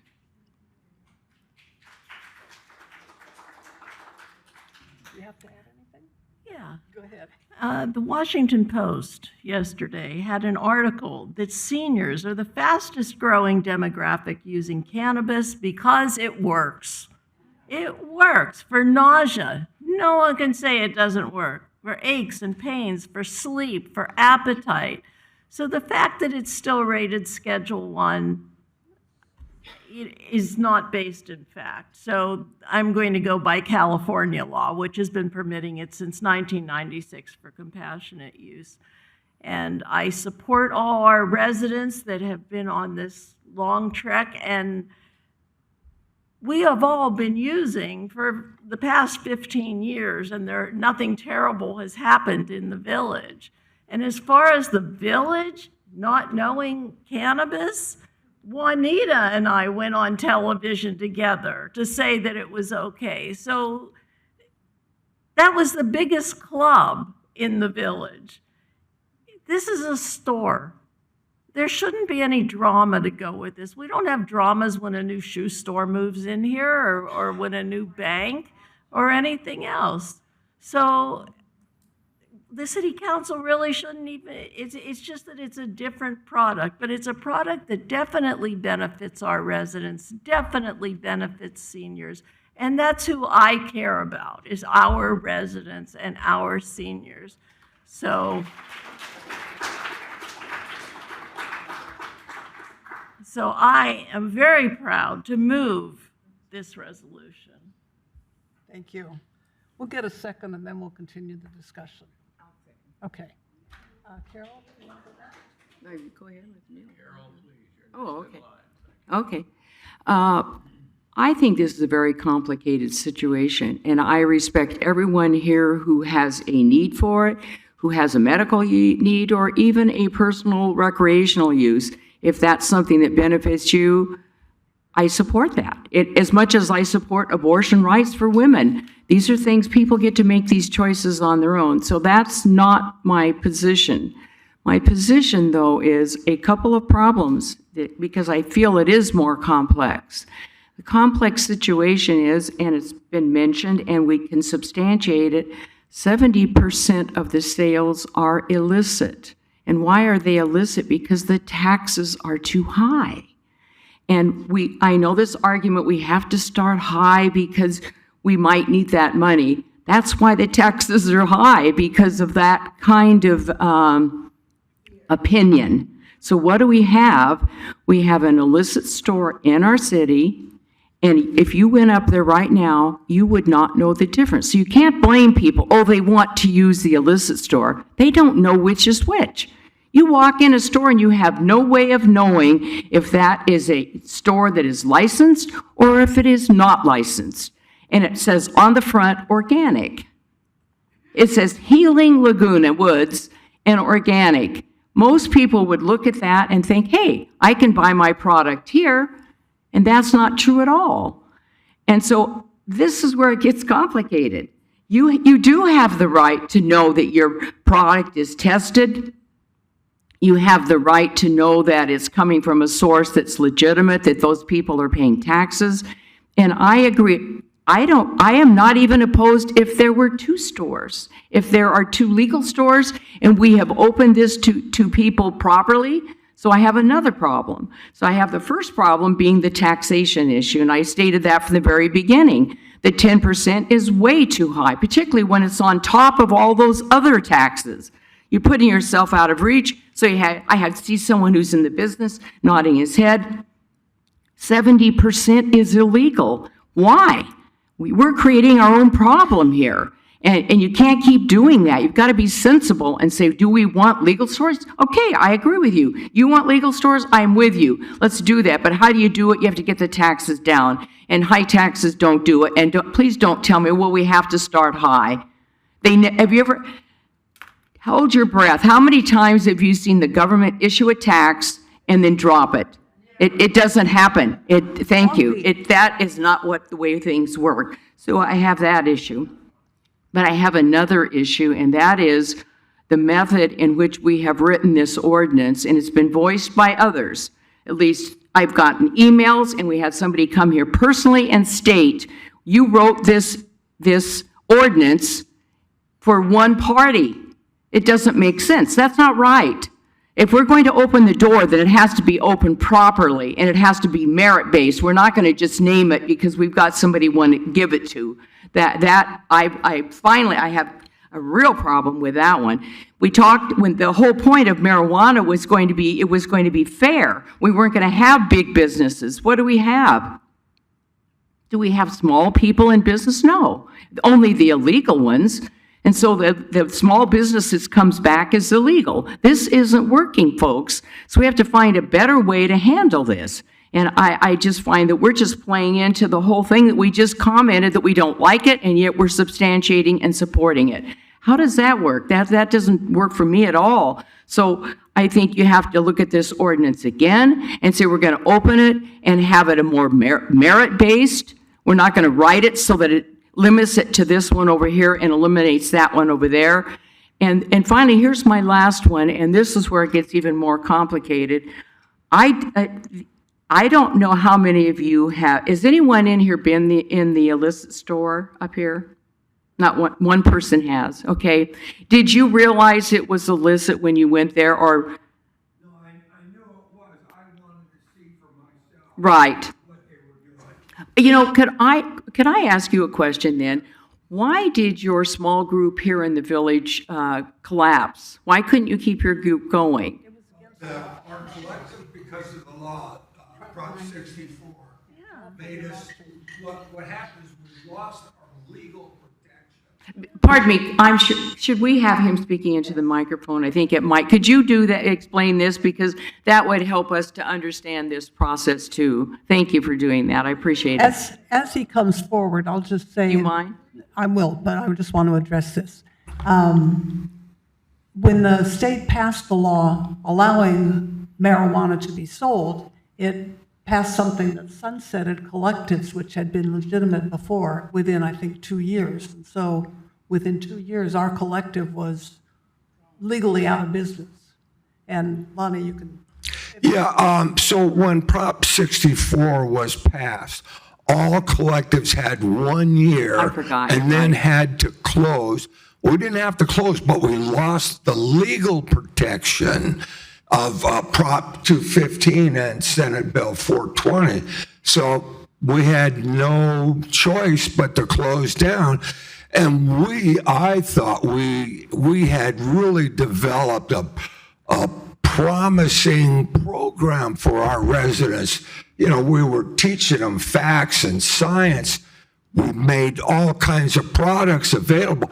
We were one of the first collectives to test their cannabis. We started testing back in 2010, you know, and it was a community grassroots organization. It was not really a business. Would you have been, I guess I'm asking a question here because I'm trying to figure out, is there a solution to this? Would you have been competitive with the illegal then, if you were still in business? And I'm sorry, would you repeat that? Would you be competitive with the illegal market now if you could operate as you operated formerly? Yeah, so not all illegal markets are cheap, like the one that's opened here. So when I went in there, the bud tender said, "Can I help you?" I said, "Do you have any cannabis over 30% THC?" She said, "Yes, this is our top shelf section here." So I said, "But none of it has labels." She said, "Well, we don't test it." So I go, "Well, how do you know it's over 30% if you don't test it?" And so there's a lot of dangers in cannabis, and I hate to say that, but it's true. Pesticides, heavy metal, different funguses. This stuff has got to be tested, and these illegal stores, it's a health problem. Okay, thank you for making that comment. Sure. I've forgotten about that problem there.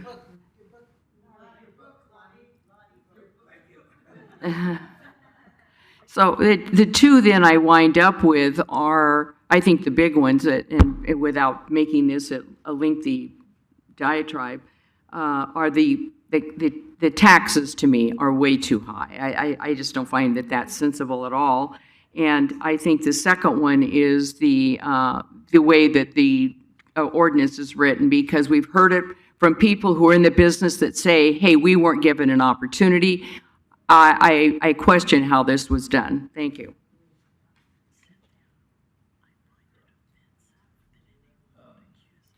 Turn your mic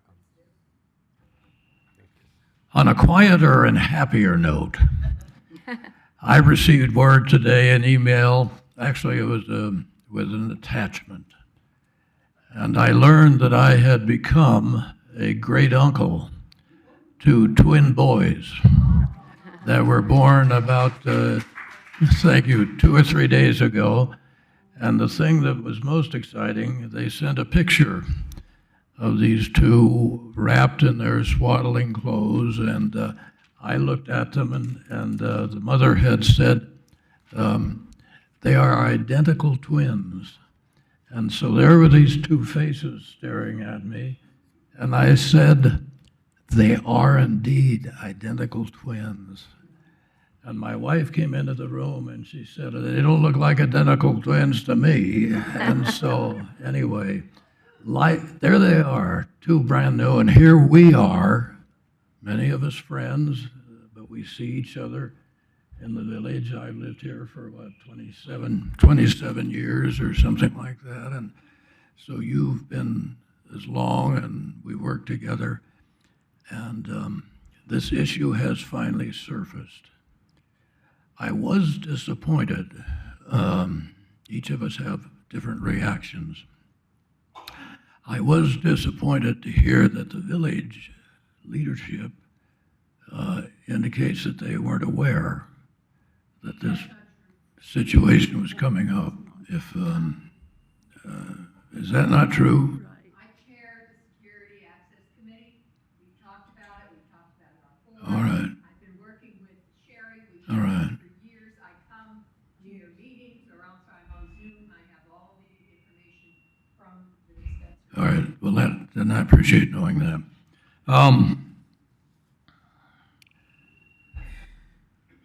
On the issue of the plan that has been the ordinance, the language of the ordinance, first of all, I thank our city manager and the council who extended this meeting from last month to this month to give us an opportunity really to study this. So I have studied the ordinance in great detail and have talked with the city manager about the questions I had, and I'm satisfied, and I forget the gentleman that spoke about this, that this is not only a fair, but a very protective ordinance for this city and for you and me who live in this city.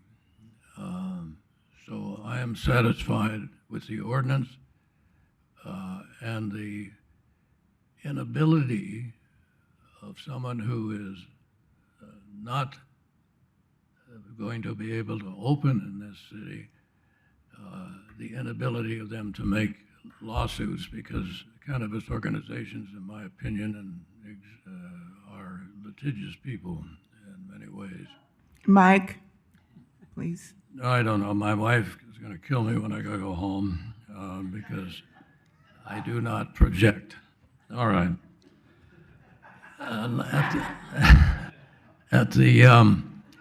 At last month's hearing, everybody that came up, I don't think there was one missing. Everybody came up and indicated that to drive to Santa Ana just can't go on. It just can't be done.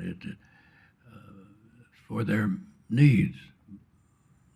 Most of them were, all of them were medical needs. And Aaron here from Bed and Bloom, and I looked at Bed and Bloom and couldn't find them, but recently, I don't know if we've had some changes there, but yeah, regardless. But the ordinance we have drafted is solid, and I appreciate that. But the people that came said the trip to Santa Ana is almost impossible, and their arguments and the arguments that were made today are very compelling to me, that the medical needs should not require you to get on a bus or have to drive the trip to Santa Ana and back.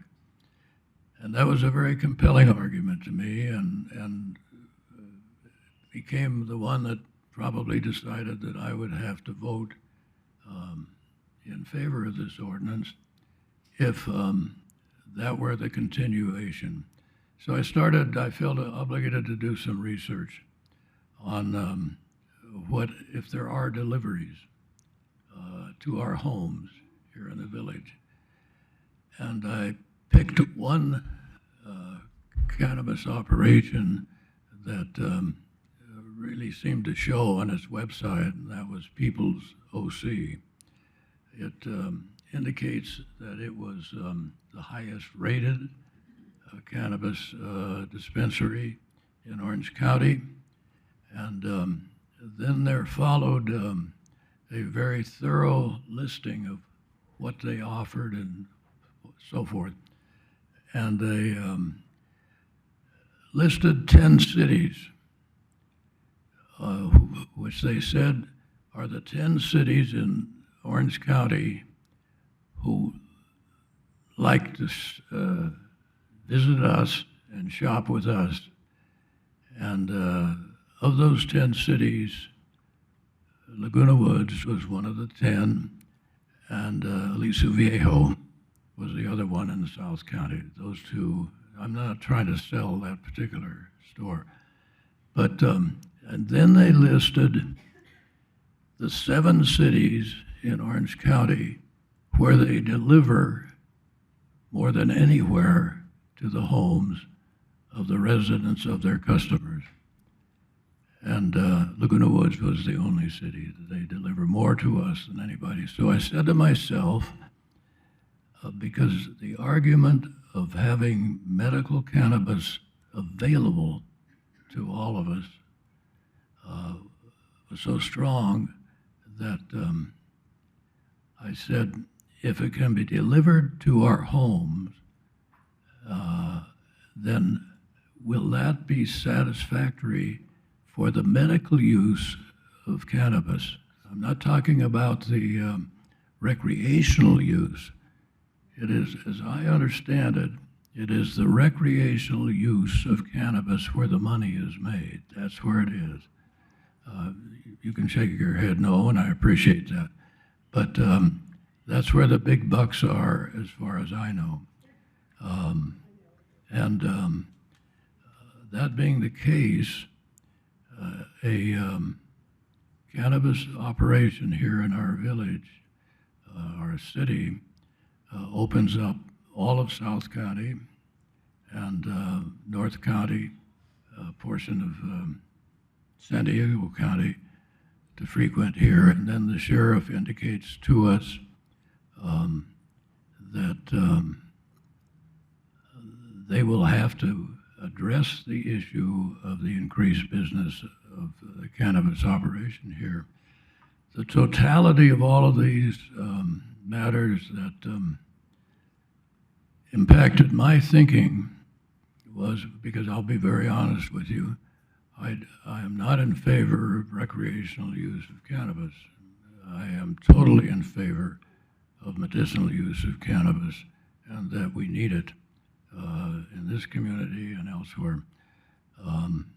But I was persuaded that if we had to go to Santa Ana to obtain that cannabis, that that would be an intolerable situation for this community. And with all of that in mind, and I've heard, my sense is that the ordinance will be passed by the council in this. I still am concerned, and I know some of you disagree with the sheriff's position. I am still concerned with the impact on our city, traffic-wise and otherwise, if we have not one but two cannabis operations. They will be safe, I'm sure, not like the ones that we've heard, the illegal ones, because they're safe in Santa Ana now. There's no question they have security there. So I am really honestly, my friends and neighbors, torn as to the propriety of opening our city to legitimate, well-run cannabis operations if we have an alternative where you can and I can purchase and have delivered to us the cannabis that we need. But I think, as I said, I believe the ordinance will pass, and then we will all at that point work to achieve a common end, and that is the quality of life in Laguna Woods, the safety of our people in our homes, the image we project to Orange County, our voice in the various activities and commissions in Orange County that you and we all participate in, will be a voice that is recognized, it is appreciated, and is listened to. I remember the days when Lonnie Painter had the collective. They were quiet days in this community. The residents went about their business, and if they used cannabis, they were able to use it. Those are sad days to have lost, but nevertheless, please know that regardless of how we vote or how we finally enact, that your voices have been heard, they have been understood, you raised points that truly are value. I'm convinced Laguna Woods is not going down the drain or may have major changes if the cannabis opens here. But anyways, thank you. I really thank you for being here. I thank you, in essence, our family, for those of us who have been here a long time. So I think our goals are all the same. How we achieve it maybe is a little different. So anyway, that's all. Thank you. We have been dealing in this city council with this issue for 15 years. Starting in 2008, the city was among the first to pass an ordinance authorizing the sale of cannabis in the city. And at that time, the ordinance said you could only sell it to Laguna Woods residents. I thought that was cool. I liked that a lot, but our city attorney told us that that was not legal, so we had to revise it. But as it happened, the enforcement atmosphere in the country and in the state at that time was such that no landlord in the city was willing to rent to a cannabis business for fear of forfeiture and other penalties. And so things kind of fell into a holding pattern for a while, and the collective did a good job of meeting the needs of our city. And then it was forced to sunset, and Sherry really has been the moving force behind bringing us to this day. I want to say that our staff has put together a careful and analytically well thought out blueprint for how we want to have cannabis in our city. Just like we wouldn't want to have 6 liquor stores here in the Aldi's shopping center, we don't want to have cannabis stores side by side in the same shopping center. We don't want to have them near our preschools. We don't want to have them near our liquor stores. There have been several people who said, this is unfair, this is inappropriate because the Helms Center fits all the boxes. Well, if anybody wants to tell me that any of these circumscribed locations are unreasonable, I'm willing to listen to that, but I find it offensive for people to say that our staff and our council has been inappropriate in laying out these regulations that determine what locations will be available for cannabis stores. Chris spent 45 minutes going through all of these things, and every single one of them is reasonable, it's common sense, and it's defensible. And once you set your parameters, then the locations that are left are the locations that are left. And the people who are complaining are the people who want to have more locations. And our residents, who we are here to take care of, are happy with what we're doing. So that makes a big difference to me. As for the taxes, taxes are a cost of doing business, just like testing your product and just like, setting up with security. And I hate to say it, but taxes generally are passed along to the consumer. So you guys who want to buy from a legal store here instead of an illegal store somewhere else will pay for the testing, you'll pay for the security, you'll pay for the taxes. And if it's too high, then you can go to one of the other places. Or the illegal. Or the illegal places. Where they're going now. Except I don't think we're going to have that much longer. So our city council and our city staff is not in a position of picking winners or losers. We are in a position of laying out parameters of reasonable uses of land. And I think in this ordinance, we are determining that reasonable uses of land for cannabis stores mean that they're not going to be too close to other kinds of sensitive uses. And I'm very, very happy with the work our staff has done on this. And I'm very happy to see all of you here staying till the bitter end to talk about this, because it's this is going to be, I think, a big benefit to our residents. And as we talk about 1 million people in South Orange County, there are a lot of senior citizens in South Orange County who may benefit from this as well. So we can call it a gift to the community. Okay. You got last thing? Okay.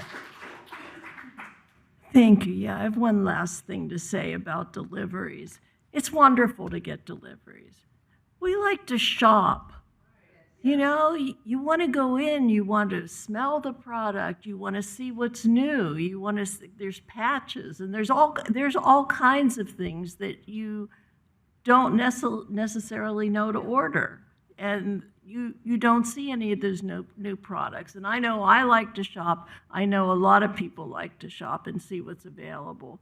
Plus, when you call a delivery company, you may not know where, I don't even know the delivery company's names, but they could get from an illegal dispensary and deliver it to you. They don't have to buy from pharmacy.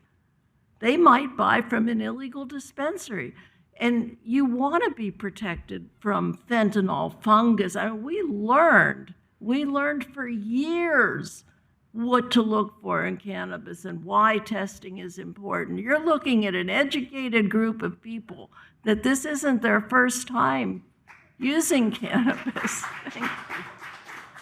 So I appreciate what you say, but delivery doesn't, it helps, but it doesn't cover what they want to do. So, yeah. There's a point. Traffic and strangers coming in. Thank you. So thank you. Okay. I believe we have talked this thing as deep as it needs to be talked. Chris has read the ordinance and it's been moved and seconded. I think we're ready to vote. Okay, all in favor? Yes.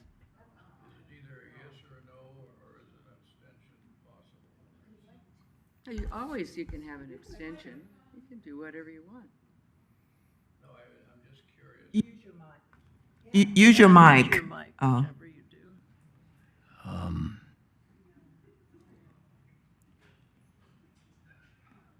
Never mind.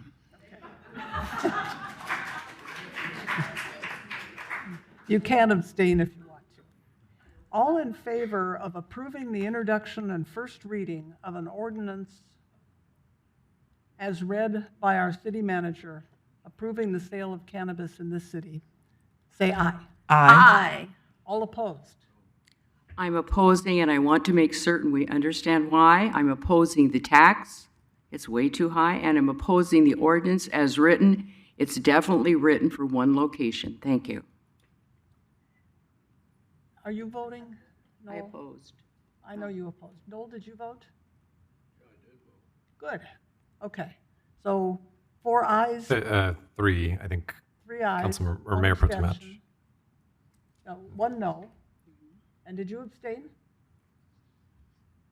No, I don't think it's fair to anybody if I abstain. I am not in favor of. Turn your mic on. I have a real problem, not a legal problem, but just a problem with the recreational use of cannabis as opposed to the medical use of cannabis, and the impact that has on young people and the young and so forth. The audience still can't hear you, Noel. Oh, I'm sorry. I said, I believe this ordinance is beautifully written to protect us. I am perfectly satisfied with that is done. I am a supporter strongly of the medical use of marijuana. I think it's an important part of growing old. There are the advertisements of the websites of the Santa Ana operatives show only young people sitting on a car on a beach, and that's the market that they're looking to, and all. And now I may be wrong on that. Maybe they're looking just at us older people, but that's market is for for recreational use. It's not for medical use, and certainly everybody has a right to. No, it's not only medical. Everybody has a right to their usage, but that troubles me. So I'm with you 100% on the medical use and your desires to have that. Sherry raises a question that I really hadn't thought. I thought it would be the individual cannabis stores providing the transportation as opposed to sending it off to Amazon or Federal Express, where you, and that maybe I'm a little bit naive. What is your vote, Noel? My vote is no. Noel's vote is no. Okay, thank you. So it's passed 3 votes aye, Noel votes no, and Carol votes no. Thank you all for your participation today. Thank you. Thank you all. I think we should take a brief recess and allow the folks who have sat here through all of this to clear if they wish to before we go to the next item of business. So we'll be in recess for a few minutes. We are back in session. The council, now we have our more typical audience. We're coming up to item 7.2 on the agenda, which is the zoning code amendments. I'll ask for the staff report first. Thank you very much. If this item seems familiar, it's because we did have a conversation about substantially this ordinance back in November. At that point, we had anticipated moving through to adoption with the ordinance, but due to some pending housing element issues and discussions with the California Department of Housing and Community Development, we opted to put this off for a little while. We've since gained a greater sense of clarity that they are okay with our approach to these items, and so we've re-agendized a version of the ordinance that seeks to do many of the same things we talked about previously.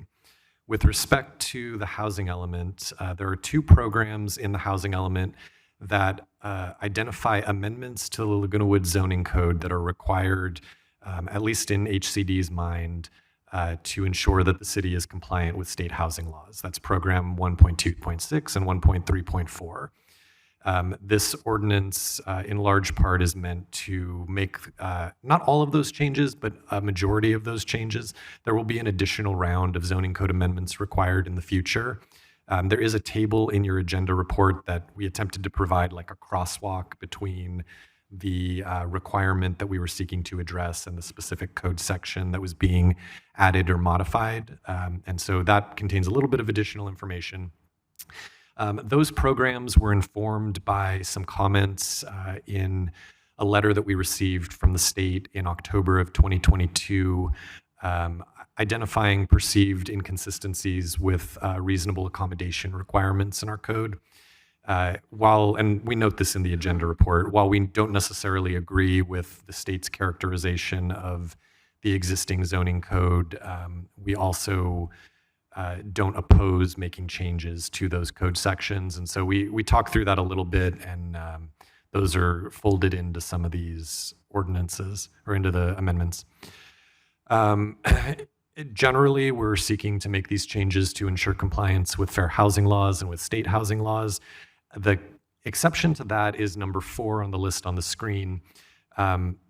Longtime observers of the City Council will note that once upon a time there was a zoning designation applied to various parts of the city that was referred to as the Urban Activity Center.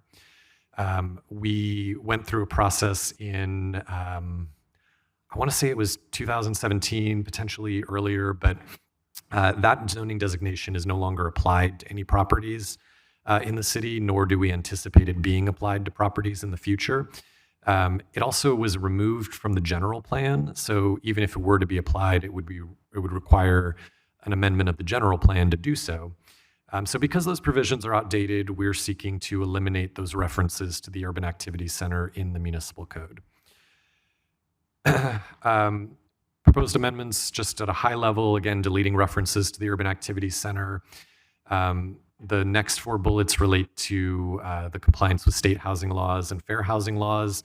We're proposing to delete a requirement for conditional use permits to be obtained for community care facilities that serve 7 to 12 people in the city. That's, again, something that's not permissible under state housing laws. We're seeking to explicitly identify that low barrier navigation centers are permitted by right in all residential and community facilities zoning districts. Again, it's required by state law. Our zoning code is not meant to be all inclusive, and so our contention is that low barrier navigation shelters are permitted by right in those areas currently. The state would like us to explicitly identify it, so we've done that. I mentioned some concerns the state had with our reasonable accommodations for persons with disabilities regulations. There are revisions to those regulations, related definitions, and then a removal of a public noticing requirement, again, related to reasonable accommodations. And then finally, to ensure compliance with state fair housing laws, a narrowing of the standing for appeals of those accommodations. And then finally, we've deleted a requirement for emergency shelters, that would be like homeless shelters, to provide private living space for intended clients. That's again a comment and us being responsive to a concern raised by the state. The recommendation today is that the City Council open its public hearing, receive public testimony, close that public hearing, and then approve the introduction and first reading of an ordinance read by title with further reading waived, titled An Ordinance of the City Council of the City of Laguna Woods, California, amending Chapter 13.14 and Sections 13.04.020, 13.08.010, 13.13.020, 13.15.011, 13.15.015, 13.15.016, 13.15.017, 13.15.020, 13.23.030, and 13.26.070 of Title 13 Zoning of the Laguna Woods Municipal Code, and determining and certifying that the ordinance is exempt from the California Environmental Quality Act. With that, I will turn it over to the mayor for the public hearing. Thank you. Who is in charge of proofreading that title of the ordinance? I mean, I just know that I enjoyed reading it just now, so. Okay, this is not the first time we've seen this, and Chris has explained how most of this is just to bring us into better compliance with state law and to get rid of outdated references to the Urban Activity Center. Does anybody have any questions or comments? Okay, seeing none. There's a public hearing. Oh, there's a public hearing. I'll open the public hearing. Here's somebody who wants to speak. Please approach the podium, ma'am. Thank you. There's been, and I have to admit, I have not read through that whole ordinance with all of those different things, so I will leave my question with you. One of the big concerns that particularly our mutuals are struggling with right now is the new state law that went into effect in January allowing room rentals. Single rooms in our manors, if we have a second bedroom or we've enclosed a porch or something like that, can now be rented if it's for more than 30 days. This has a big influence on our parking. Somebody kept telling me, yeah, but the city ordinance says you can only have 2 + 1. I couldn't find it, but I don't know if, I'm at 2 people for every 1 bedroom. I don't know if your housing rules are affected by this at all. So far, we've had only limited participation, but it is meant to help with the housing crisis. And we do have over 6,000 of our residents who are singles living in 2-bedroom units. And all of those ones then could be rented separately. It's not like a sublease. It's not like you do the whole unit and you give them your pass for the whole community and the amenities and that kind of thing. It's renting a room. So I just wanted to bring that to your attention and see if there are anything in your rules, your fair housing rules and your zoning rules that would be something that we needed to be aware of as we work through this. Thank you. I may make a comment. I was not aware that we ever weren't allowed to do that. As long as I remember, you could always do that. Does anyone understand that to be a change? Because I don't understand that to be a change at all. I always thought you could do that. There was nothing in my recall. There is nothing in Third Mutual CC&Rs that would prohibit you from renting a room. I do not recall that at all. Okay. So I think that was always available. Okay, to my knowledge, you could always do that. Okay, I don't believe that's true in Third. Okay, Sherry, do you have a comment? In Third Mutual, gosh, this is quite a while ago. I had written a proposal for the senior legislature, and I went to one of their board meetings because they were talking about housing rules, and I because of people losing their money, their income, and then being forced out, I thought if two neighbors could combine, that would be a good thing. And I suggested that to Third Board, and they set up a committee, and we worked with Pamela Bashline, and they codified those rules so that the mutual would know who lives in the community, and the resident would be able to, for income or companionship or caregiving, rent out that room. Right, well, but they could, that was just one of the things that I was, but for income or companionship. And so they codified that then. It hadn't been illegal before that, but a lot of residents felt like they were sneaking around. And who wants to sneak at this age? None of us. And no one wants to live in a place where they have to lie about this or that. So they codified it, and it seems to be working really well. In Third, a couple of years ago, over 64 people had taken advantage of that. So, if I could just hold on a minute. We're getting a little off agenda here, and I'm gonna stop you before you even reach the podium, I think. Okay. Yeah. What I'll add to this is that your comment doesn't have anything to do with this particular item. I do have an idea of where maybe the misunderstanding exists. Happy to talk with you after the meeting about it. Okay. But this item itself is more just compliance with state law and then updating outdated references in the zoning code. Okay. Anyway, thanks for bringing it up because we're all interested, but we can't talk about it today. Okay. All right. Are there any other public comments addressed to this updating of our zoning code? Okay. I will accept a motion. You'll close the public hearing first? First, I'll close the public hearing. And then I will accept a motion to approve the introduction and first reading of this ordinance as read by our city manager. I move the ordinance in the first reading. I second. Okay, all in favor? Aye. Sure. Absolutely. Uh-huh. It was, right, yes, many moons ago. The Urban Activities Center designation, back many years ago, there was a thought that a variety of Golden Rain Foundation properties would be potentially redeveloped as some sort of mixed-use concept. It was kind of vague as to what exactly that would be, but there was an effort in, and Catherine probably has the date better than I do, but I believe it was 2017.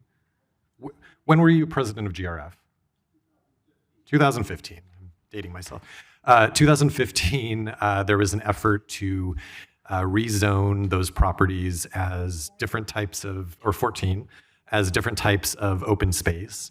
And so those zoning changes went through. I believe at that time or shortly thereafter, it was also removed from the general plan as a land use designation.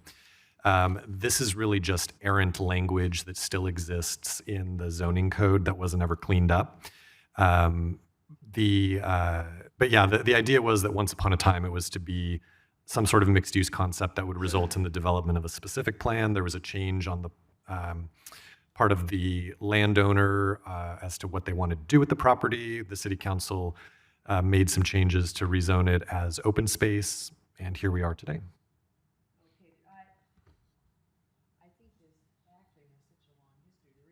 Mm-hmm. When I was on GRF, we spent, I don't know how many $1 million, and I think you can go back and refer to that too, because it shows you how times change. In those days, it was, remember the average daily trips. We were supposed to protect them. So every year, GRF spent millions bringing in a consultant to come to the city and protect all these trips. That was a total waste of money. We put it into the Urban Activities Center, and so now this is just cleaning this up, you're saying? So it was in the Urban Activities Center before. It is now, those properties are all either open space passive or open space recreation. Okay. So nothing is currently zoned Urban Activities Center in the city, so that's why we're proposing to get rid of it. It was really a site-specific previous designation. I appreciate the clarification. Yeah, absolutely. Okay. Let's retake the vote. All in favor? Aye. Any opposed? Okay, that is unanimous. Okay, we come next to our reports of meetings and comments on other things, starting with the Coastal Greenbelt. Have they met lately? Yes, Madam Mayor, and I'll just do a brief report today. First, the Coastal Greenbelt Authority wanted to thank the Laguna Woods City Council for allowing them to have their bi-monthly meetings here. This is a convenient location for everybody, and they really appreciate that. And they're also appreciative of the support that they get from Yoli and the rest of the staff. So they wanted to make sure that that was conveyed. And the only other announcement I'll make today is that the committee did receive an announcement as of June 9th that the OC Parks has now hired a new director. Apparently, they have been without a director, and there's been interim directors and substitution by some of the park staff. So as of July 1st, they have a new parks director, and her name is Pam Passal. And she's been appointed to that position, and more information about that will be coming forth. Thank you. And that's it for my report. Thank you. The next one is the Fire Authority. Must be busy.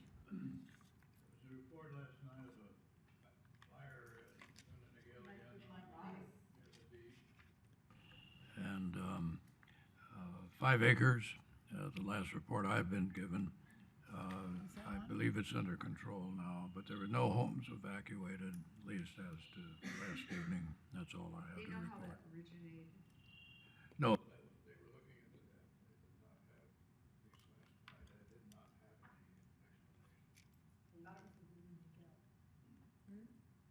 thought it was Laguna Niguel. He said that. I thought you said Laguna Niguel. Okay. We got that. Okay, the library. Have they met? I do, but I think I'll wait. Okay. Mosquitoes on Vector? Yeah, mosquito and vector did not meet in July, but our director sent me a report. No positive disease activity in mosquitoes or dead birds collected in Orange County has been detected so far this season. The time last year, there were 9 positive mosquito pools and no positive dead birds. Last month, the Orange County Health Agency reported 1 travel-related human infection of dengue. The returning traveler resides in Garden Grove, and Vector Control did an investigation and conducted control for mosquitoes, and ongoing mosquito surveillance will continue in the area for approximately 4 weeks. There's been a lot of media attention surrounding the locally transmitted malaria cases in Florida, 6, and Texas, 1. Although Anopheles mosquitoes that can transmit malaria are found in Orange County in low numbers, there's no malaria being detected in the mosquitoes in California, according to the California Department of Public Health. Furthermore, the Center for Disease Control emphasized that the risk of locally acquired malaria remains extremely low. A social media disinformation campaign is trending that falsely suggests that malaria is being transmitted by SIT, which is sterile insect technology mosquitoes. Malaria is not spread by SIT mosquitoes, and they're lab-reared and disease-free. West now is reporting detections in a total of, that's for the whole state. For Orange County data, this report covers disease surveillance through July 14th, 2023. The traps had tons of mosquitoes, but it's going back down to a more normal level. There had been a lot because of the rain, but now there's not as much. But the point is that there's no infections here right now. Thank you. Thank you. Okay, the next one is the toll roads. I will say that the toll roads are in the process of trying to hire a new CEO. And our current acting CEO actually has already retired to Idaho and has her house and family there, but is extending her stay while we work through this process. So we're very grateful for that. When we passed our budget at the end of June, it included our standard 2% increase in tolls, which increases the tolls between 2 cents and 12 cents perhaps, depending on where you are. And this policy that we have of this annual increase is very important to our bondholders and has been very instrumental that we set this policy and that we adhere to it. And it has improved our bond rating and allowed us to borrow money at a much lower rate and saved us a whole pile of money. So that's it for the toll roads. And then we come to watershed. Do you want to hold on that? Okay. Any comments from the bridge builders? No, I would like to give that report next month. That'll be fine. Anything else? Comments or reports? Okay, we're going to go into closed session. Council, will you take us into closed session, please? Gladly. There are 2 items on the closed session agenda. 10.1 is to meet under California Government Code Section 54956.9 D4 and E1 regarding potential initiation of litigation in one case. And item 10.2 is meeting under California Government Code Section 54957 B1 to perform the annual performance evaluation of the city manager. There is an opportunity for public comment on both of these items. Anybody from the public want to comment on these closed session items? No, but you can comment now. You can comment before you leave. Okay, thank you. Okay, we will recess and go into closed session, and we will come back out and let you know if there's anything reportable.